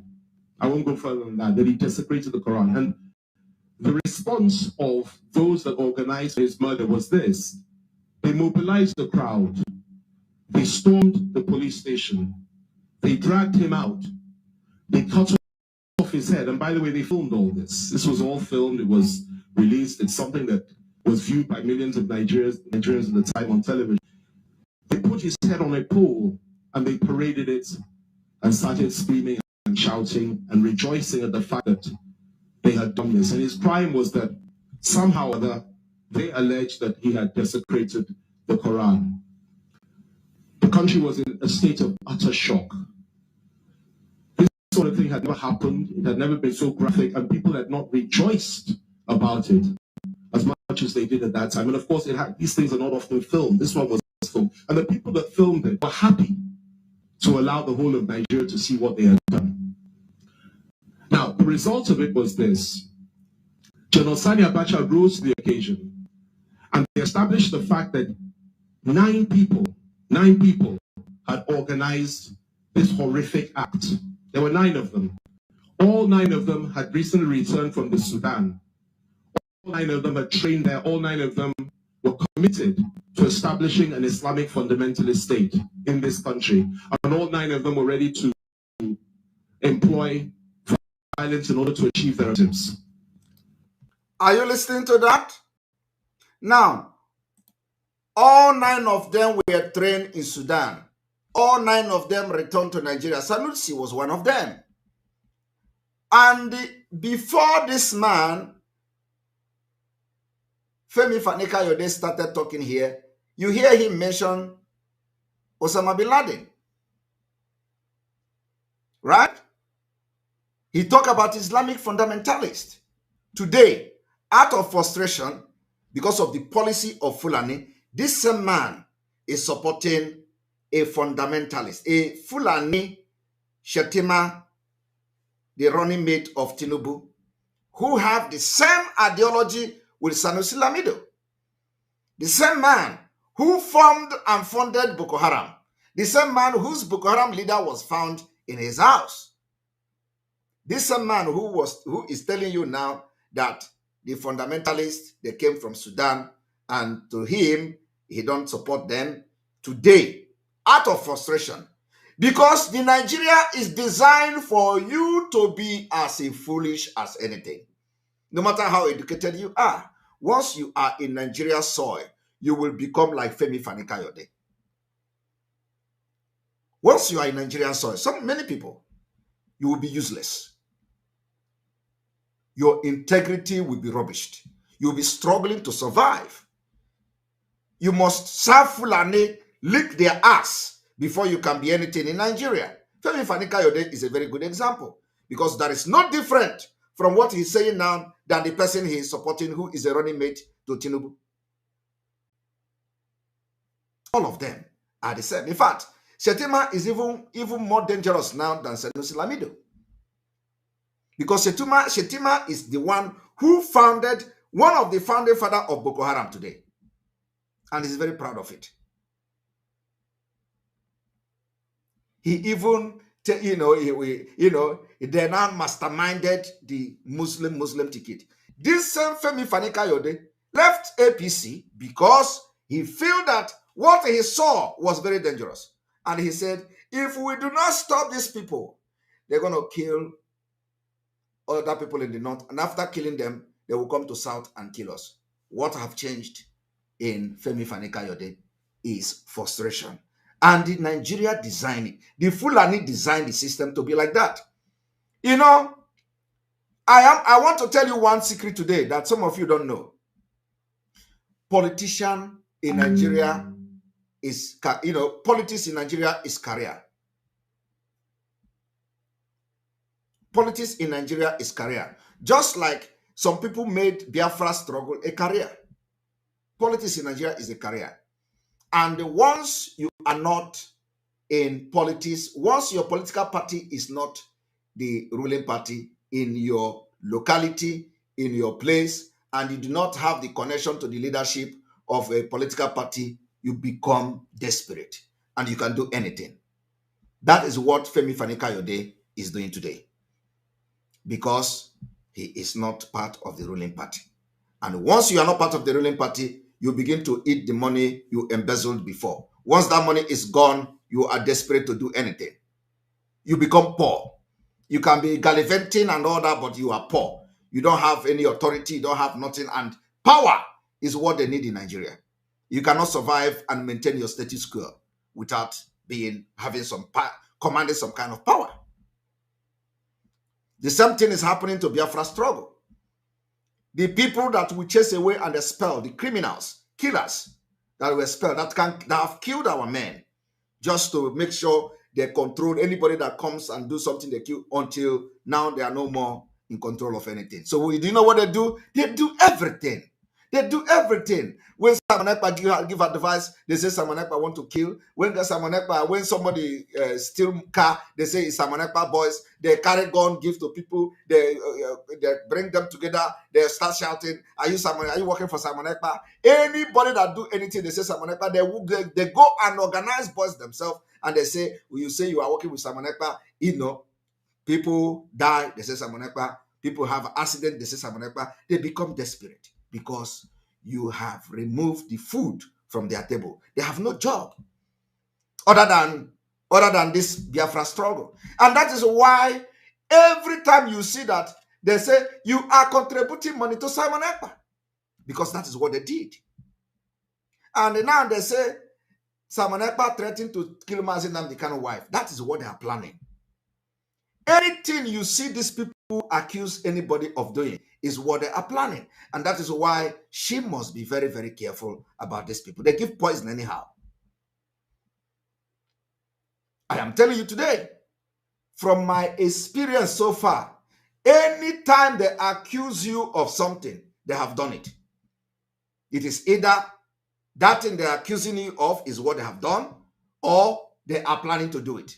So our leader wife must be very, very careful where she eats. I am serious. She must be very careful. If they can sell her husband in Kenya, who is she? If they can betray Mazi Nnamdi Kanu in Kenya, who is she? If they can accuse Mazi Nnamdi Kanu of embezzling defense fund, who is she? If they can make Mazi Nnamdi Kanu to come to Nigeria in 2015 to prove a point, and he was arrested, who is she? If they can attack Mazi Nnamdi Kanu on social media after disagreement, who is she? If they can plan against him in his absence to destroy every legacy of Mazi Nnamdi Kanu, who is the wife to them? So I want to tell her, anytime you see that they are saying somebody is planning against you or doing this, it is what they are planning to do. It is you that they are planning, it is them that are planning to harm you. And our leader's wife must be very, very careful with the people he mingle with and eat with. Very, very, very, very, very important. Because this is exactly who they are. So I just want to give you what is happening in Nigeria. So when you listen to Femi Fani-Kayode, it's frustration. And he will do everything and anything just to be close to power. So he can be getting small money. Because there is no, they can claim to have small, petty business. That business cannot give him the kind of money they get from politics in Nigeria. They make money. They embezzle money. You can just sit and somebody will give you contract and do this. You will be seeing billions. 500 million will enter your account. 1 billion will enter your account without doing anything other than you just know somebody and you give percentage to the person. That is why some of them will never ever want Nigeria to break up. It is not because of for your interest. It is not because they plan to build social amenities. It is not because they plan to give you a better hospital. It's not because they want to give you a better Nigeria. No. It is not because they want to secure you. It is not Peter Obi is not coming to become president because he wants to prevent these terrorists from coming to Nigeria. No. He's coming so he continue to kneel down to Atiku and continue to enrich himself. He continue to bring 200 containers in 1 week so that P2B will close down, will resign from his container business of bringing all these tomatoes and all that, and then hand it over to his children, and then he will be in Aso Rock and be commanding how the business will be going.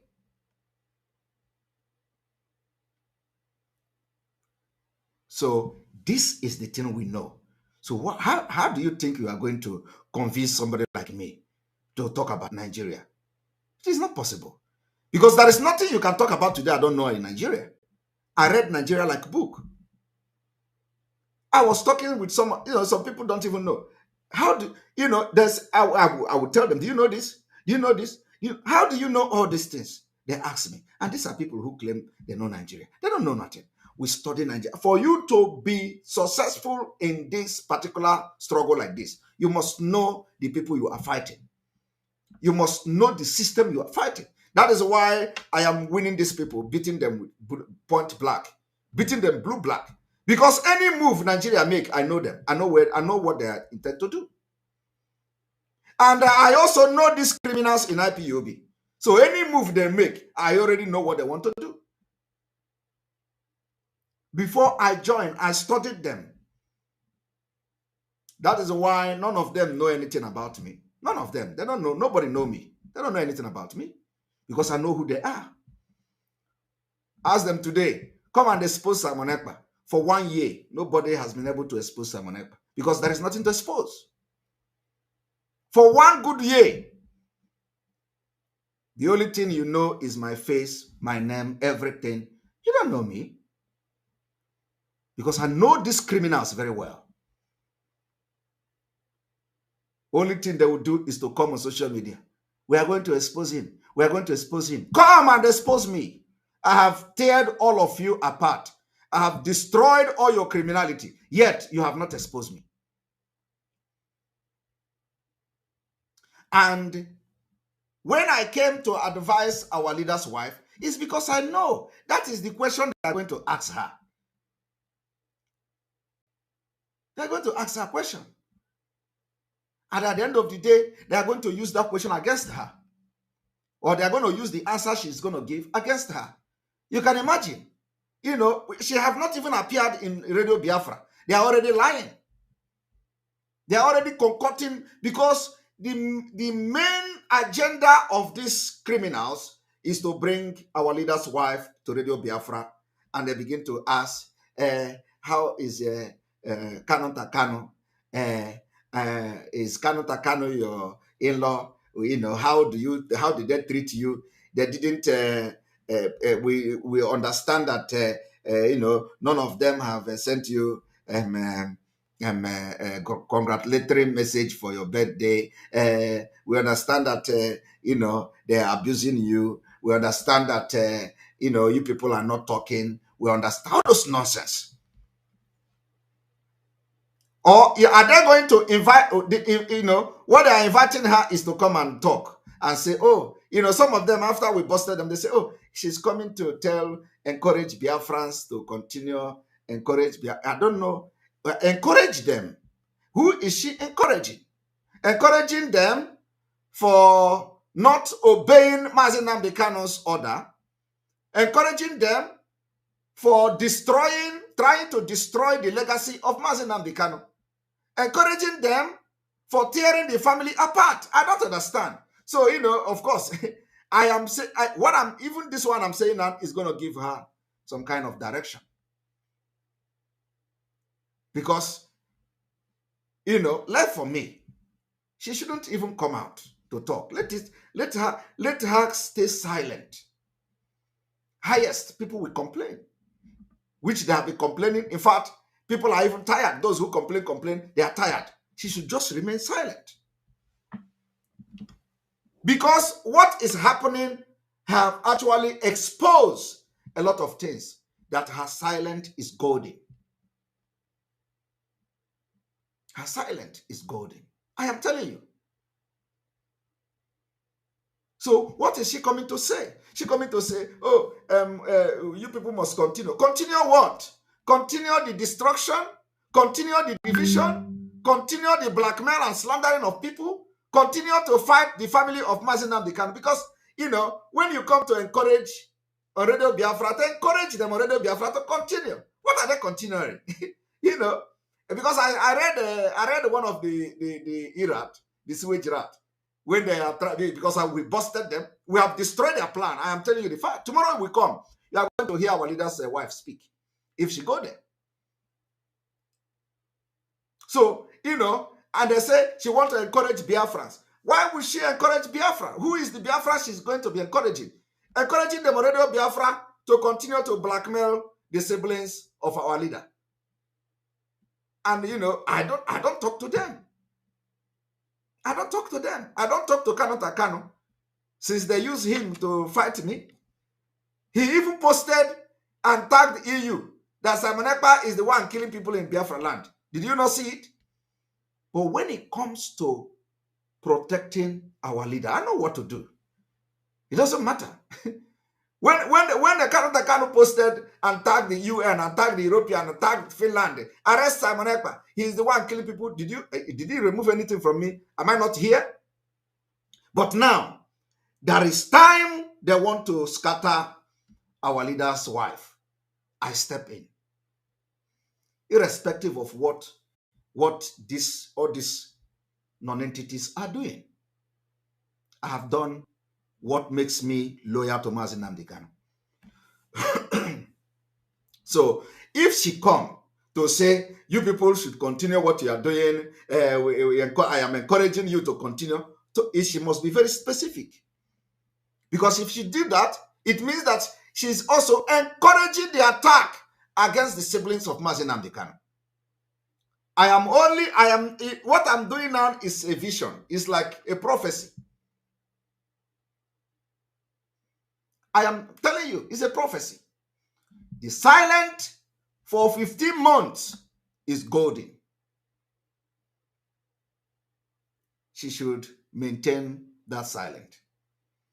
Because now that they are attacking each other, Kanu, they have said Kanu Takano is not a family of... and let me tell you people, these criminals, you know that non-entity in America, they are parading in social media saying he is from the same village, he is from the same country or the same state or with Mazi Nnamdi Kanu. Is the people, when they are, positioning the people that are loyal, are going to be loyal to the criminal in Switzerland. The one they call Chike Dozem, the criminal. He positioned the people that will disobey Mazi Nnamdi Kanu. He positioned the people that will never regard Mazi Nnamdi Kanu. And they are now on the family.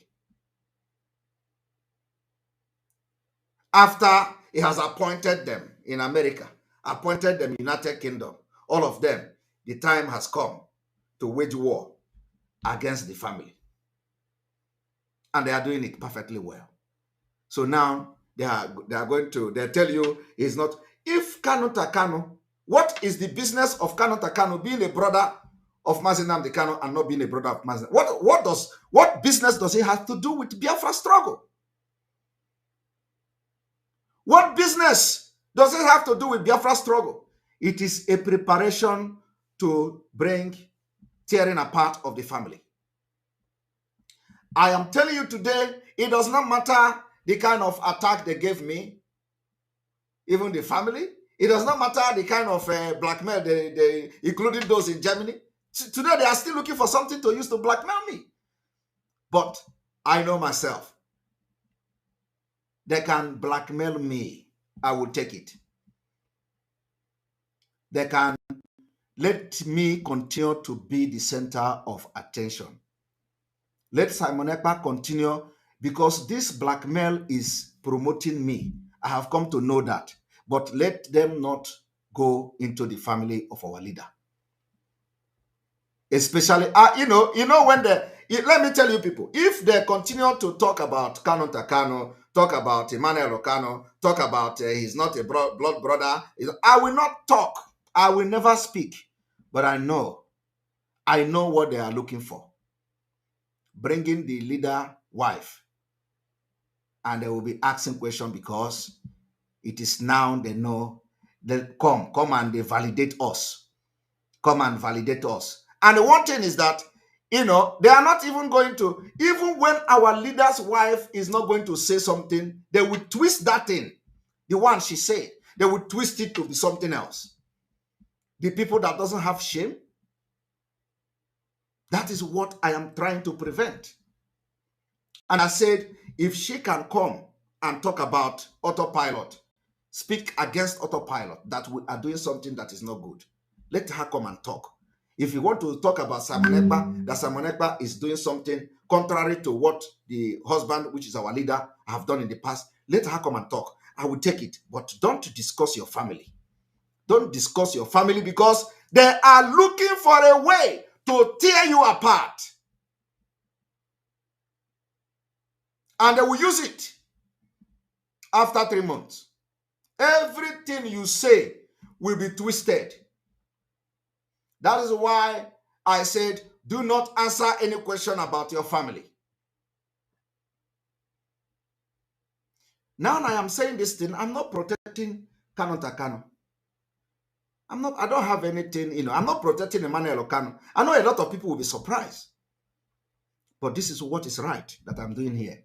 Preventing, because I know these people, preventing what they want to do, preventing the disaster,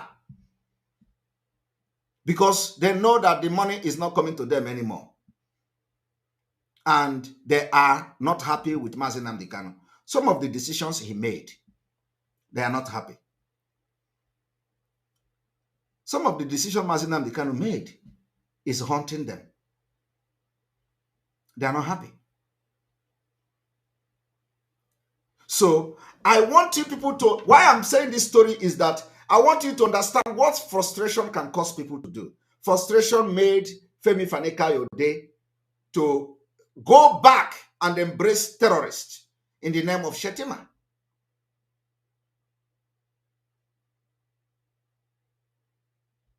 Somebody say damage control. No. You get it wrong. She is not going to them for them to do damage control. No. I disagree with you. I disagree with you. They are not. She's not going for damage control. Rather, they are going to extract something from. They are trying to extract something from her, and they will use it against her at the end of the day. They will use it against her. They will use it against the family. I want you to understand that so people who can come boldly when, they can come boldly to say that the brother of Mazi Nnamdi Kanu is not the blood brother. In this particular situation, they can give poison and they can go to any length because there is no reason for that particular inconsequential and frivolous claim to come out from anybody that is under oath of IPO. Of course, I was talking about oath. People that sell our leader in Kenya, who is, what they cannot do. So I'm just saying that there is nothing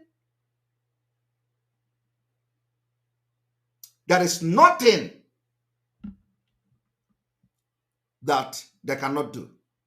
So if you say that I am controlling the damage, yes, I will agree with you. Because I see what nobody sees. I already know where they are going. And let me also make it very clear. Since the abduction and kidnapping of Mazi Nnamdi Kanu, I have never ever spoken with the wife for one day. For one day. In fact, not just that, I have never in my life spoken with the wife of our leader. But I will be that distance shepherd. Some of them say when she was being insulted by the people I was working with, they call her name, they do this, they do that. I did not fight for her. It is not in every stone that they throw at you, you are going to shout. I choose my fight very, very wisely. I choose my fight. And I choose this one. Because all those nonsense they are saying those times does not hold water. Even then, I defended her. All of them, some of them confessed here on my program. I defended her. And fought those people secretly. They confessed on the program. But not what I'm doing now. Because I choose the fight.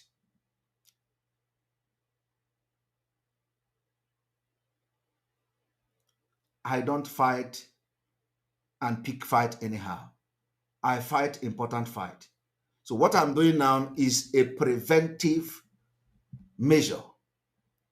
So that, and I know I have succeeded. I have destroyed everything. Believe me. I have destroyed, nothing will come out of that program tomorrow. Nothing. And then, why Simon Ekpa is afraid? What is, and I don't even understand what is connecting, as they say, they are panicking. They are panicking. Let anybody that want to talk about me, talk about me. I'm not, but don't talk about your family. Don't talk about the family of Mazi Nnamdi. Can I continue to hammer it today for the very last time until tomorrow?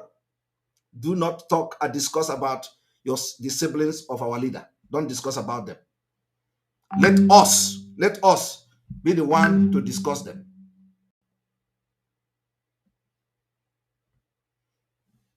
And do not discuss anything welfare. If there is issue of welfare, whoever that is, engineering this particular broadcast where they are going to where they are going to talk about welfare, let it be handled internally. If there is any issue of welfare, there are still people somewhere doing something. So, and we are there. Autopilot are there. If there is issue of that, we are here. We are here and we are ready. We are ready. We have taken up this mantle until our leader is out. We are ready and we can take any responsibility. But do not discuss welfare on Radio Biafra. It is a trap they are setting. And this trap will never catch you, our wife. All right. So let us continue. The reason why I made this particular extra comment is because I want you people to understand what frustration can cause. And especially in Nigeria, where people are into politics as a career. Once they lose the election, they go back to square one. They become beggars. They become political jobbers, just like Femi Fani-Kayode. Because there is no reason whatsoever this man is sounding like this and he will go back today and support Tinubu, who is also doing the same thing as the people he is condemning here. Let us hear him. What Abacha did was interesting and unique. Instead of rationalizing it, trying to explain it away like so many leaders do today, he ordered that the 9 should be fished out and they should be eliminated. They should be killed. And he told his people that he was not ready to accept this type of evil in Nigeria at that time or at any time. It's very decisive. It was a military government, a real soldier. And what happened? All 9 of them were killed. 8 of them were killed, but 1 of them was not killed. Question is why? It's a good question. I'm still asking that question today. I am told that he had such strong connections and that the president was lied to by the IG of police at the time and those that were in charge of what was essentially an extrajudicial killing. Did you hear that? Femi Fani-Kayode said one of them, of the people that killed Gideon Akaloka, was not killed. And because they lied to Abacha. And the person that lied to Abacha was the Inspector General of Police back then. Lied to Abacha that they have killed Sanusi. But they didn't kill Sanusi. It is the part of Islamization. Today, Sanusi has become one of the powerful Islamic fundamentalists in Nigeria. So when you are hearing that no northern Nigeria politician or leader can stop the Fulani invasion, I am telling you today that nobody in Nigeria can stop them. Because you are not going to take over the entire National Assembly. If P2B become a president, he is not going to take over the National Assembly. You still have to deal with these northern leaders who cannot stop the Fulani invasion. They have to be part of the decision making. They have to be part of the amending of the Constitution. They have to be part of whatever you want to do. Because as a president, you do not have absolute power. So if anybody is coming here to tell you that you need somebody who wants to reshape in Nigeria, it's all lies. And we are not going to fall for this scam again. 2023 will be the last. We are going to fight Nigeria for our freedom. We will fight Nigeria in 2023 for our freedom. We will start this fight by making sure that Nigeria do not conduct election in Biafra land. Now, let us listen. And the man was taken from Kanu because he had strong connections, and he was hidden in a Sokoto prison for 2 years. Abacha thought he was dead. After 2 years, I won't mention his name here, so nobody needs to have, fast heartbeat and all the rest of it. But everybody knows who it is. But I will not mention his name here because it's not appropriate. It's not necessary. Just illustrating a fact. Now, he was in Sokoto prison 2 years. Eventually, he was released. Again, people intervened. They approached Abacha and said, "Well, he has repented. We didn't kill him. Allow him to live his life." Okay. And the relatively young man was shipped down to Lagos, where he went in, continued his career, went into a career, I won't say which sector, and he flourished and he did very, very well. That I hope you people now understand. He was talking about Sanusi Lamido Sanusi.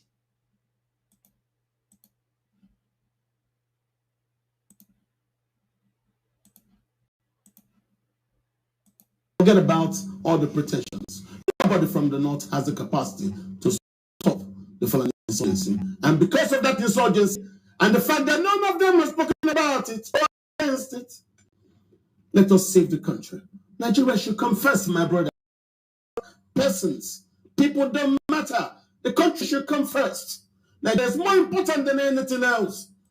When I hear them shout like this, it pains my stomach.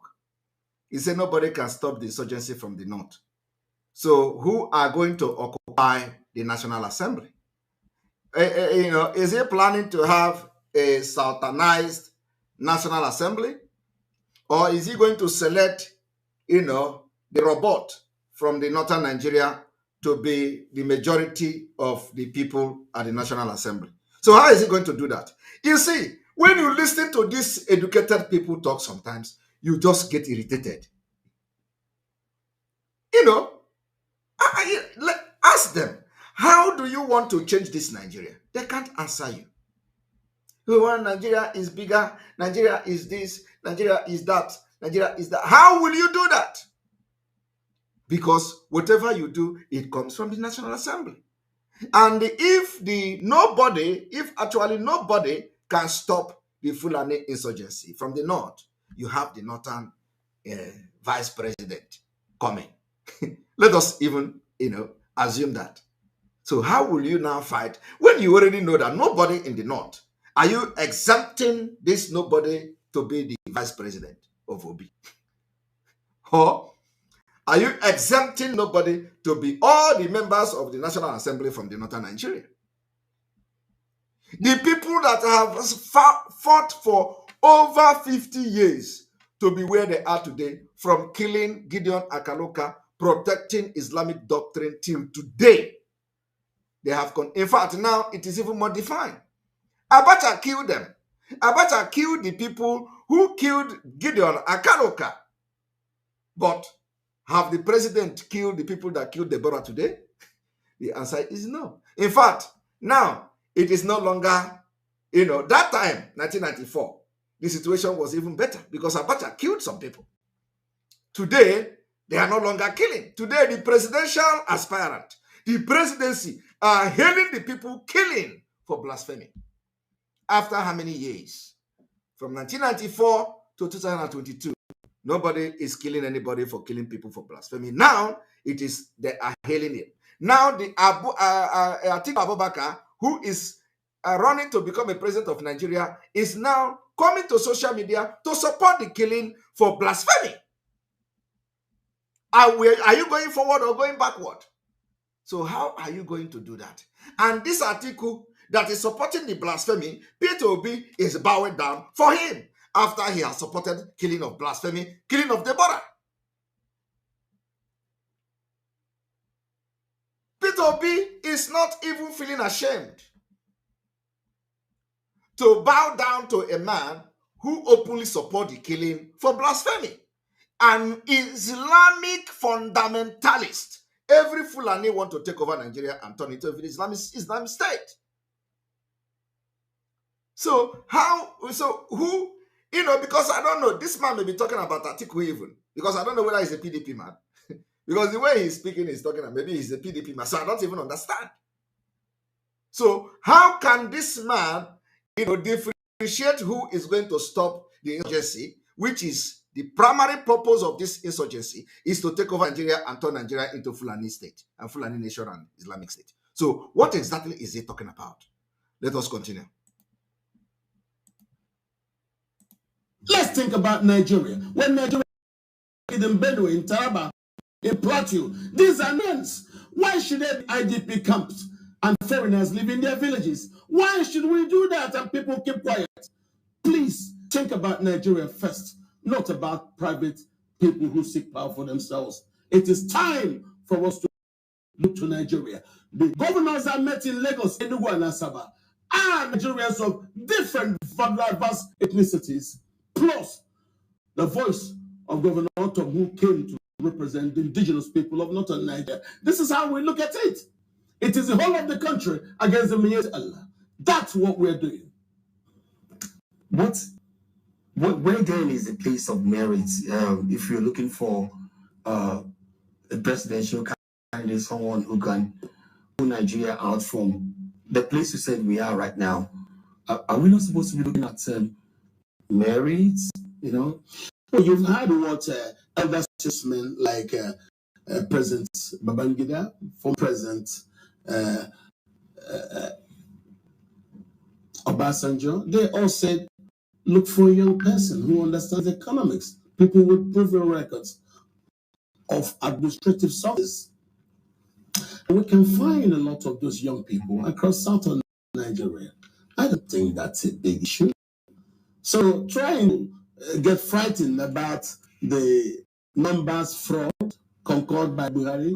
When you do election somewhere in the south, you use the card reader. When you do somewhere in the north, you allow them to write numbers, and then tomorrow you say that's a disparity. How come the numbers you show us don't reflect when you put direct satellite imagery?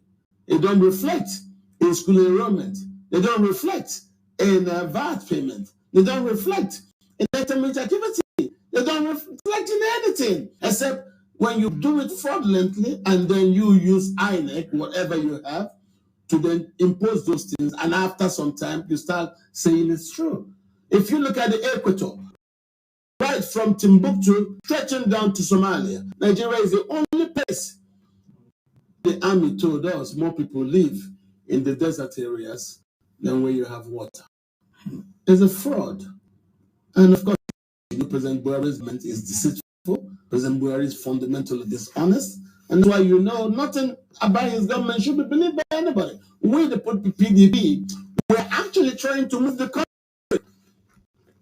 into some nationality can refer to, can read.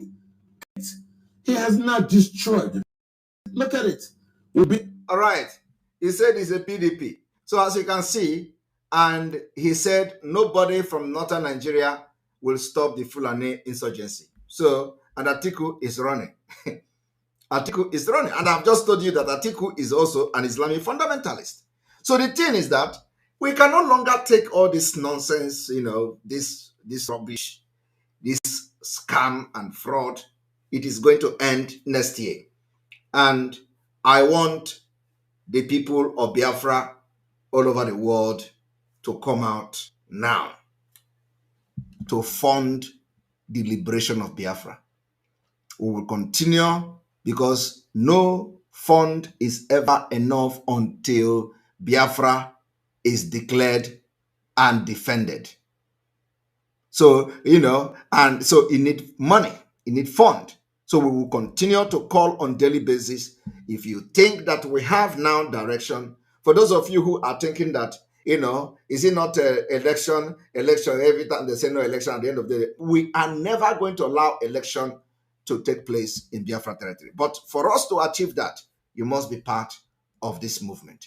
You must support this liberation of Biafra financially. Very important. So that you don't blame us. You have to support and fund the liberation of Biafra. We are going to liberate Biafra block by block, you know, community by community, town by town, village by village, until there will be no election. In fact, not even INEC personnel will be allowed to enter Biafra territory. I am telling you the fact. So you have to be part of it. We are in liberation. This is a war. They have declared war against us, and we need to defend our land. So we are going to make history. Be part of this history that we're going to make. Be part of this history. And of course, I want to bring something to play as we start to prepare. A moment.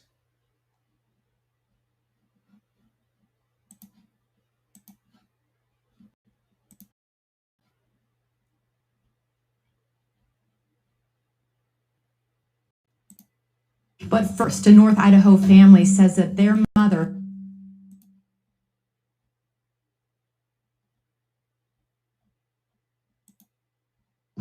Stay away.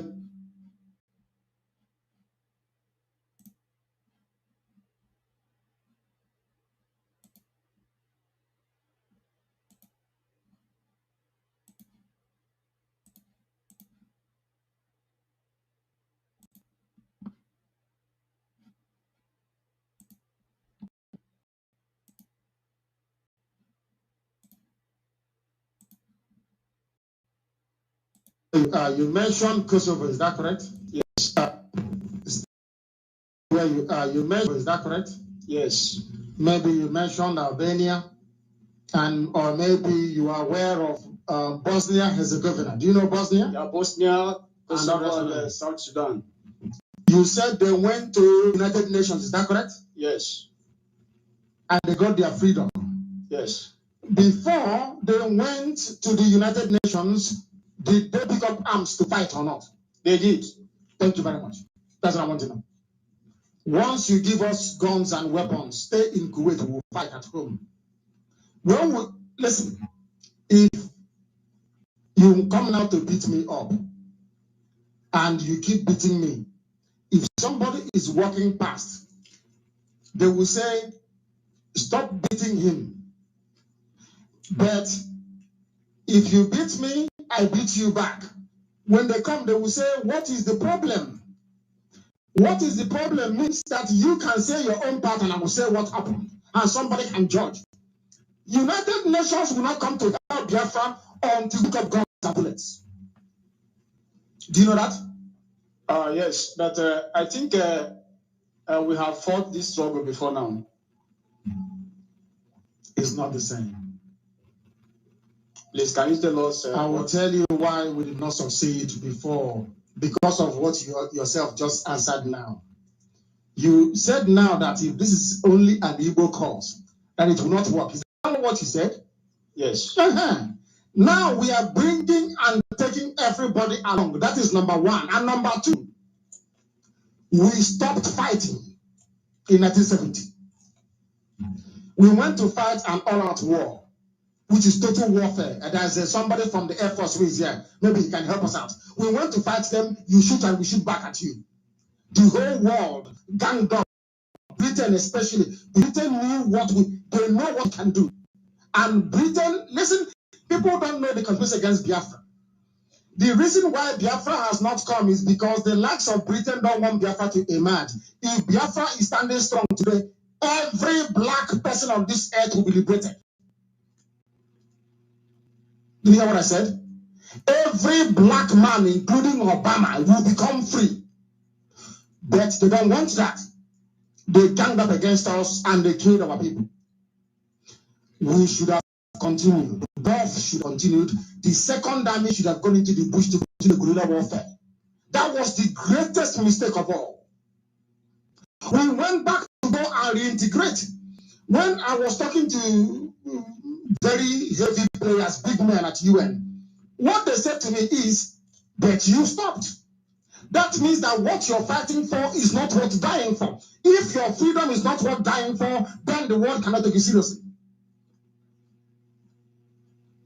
That is the way it is. Any day, if you like, if you listen, if just do us, I don't need your money. What we want from you is one container load only. We won't come to you again. Let me tell you, any day they shoot us, police shoot us, we shoot at them. They kill us, we kill them. Believe you me, UN will come in that same day. But if they're only killing you, UN will say, please, can you investigate the matter? Can you investigate it? And make sure that all the culprits are brought to justice. Is that not what they will say?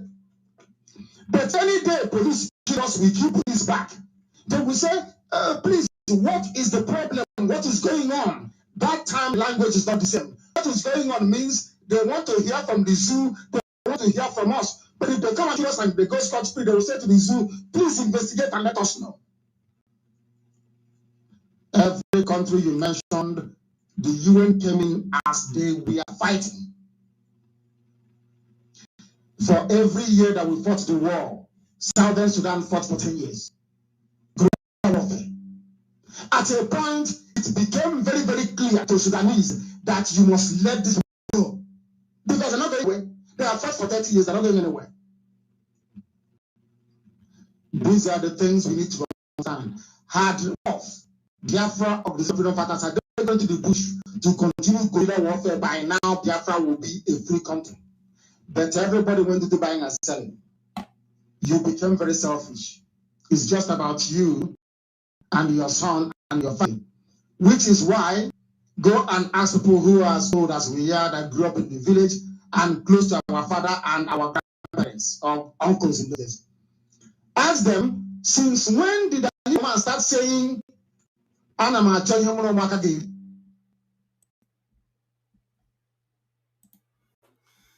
the same thing our leader has been begging and appealing for is the same thing I am appealing today. Our leader said he don't need your money. He needs container load. Our own is that we need both container load and we need money. Because it is not everything that will be in container. And because we know the container load is no longer attainable, because you know what is going on. So we need the fund to fight for our freedom. Everybody is needed. We have united everybody, and now it is time to let the dragon flag to continue to go higher, higher, until you hear the national anthem of Biafra. May God bless you. May God bless Biafra. May God bless Oduduwa. May God bless the Middle Belt. May God bless Amazonia. May God bless Mazi Namikano. May God bless Sunday Igboho. May God bless our Omoada. May God bless the media team. May God bless every one of you. And of course, Omoada's husband. May God bless all of you. May God bless those of you who watch this program and make sure that it goes to every cranny of this world. May God bless the new committees, our alliances, those joining the government in exile. May God bless all of you. And may God bless those voluntary or volunteers that are coming for departmental, voluntary work for the Biafra government. God bless all of you. From here, from me, is good evening.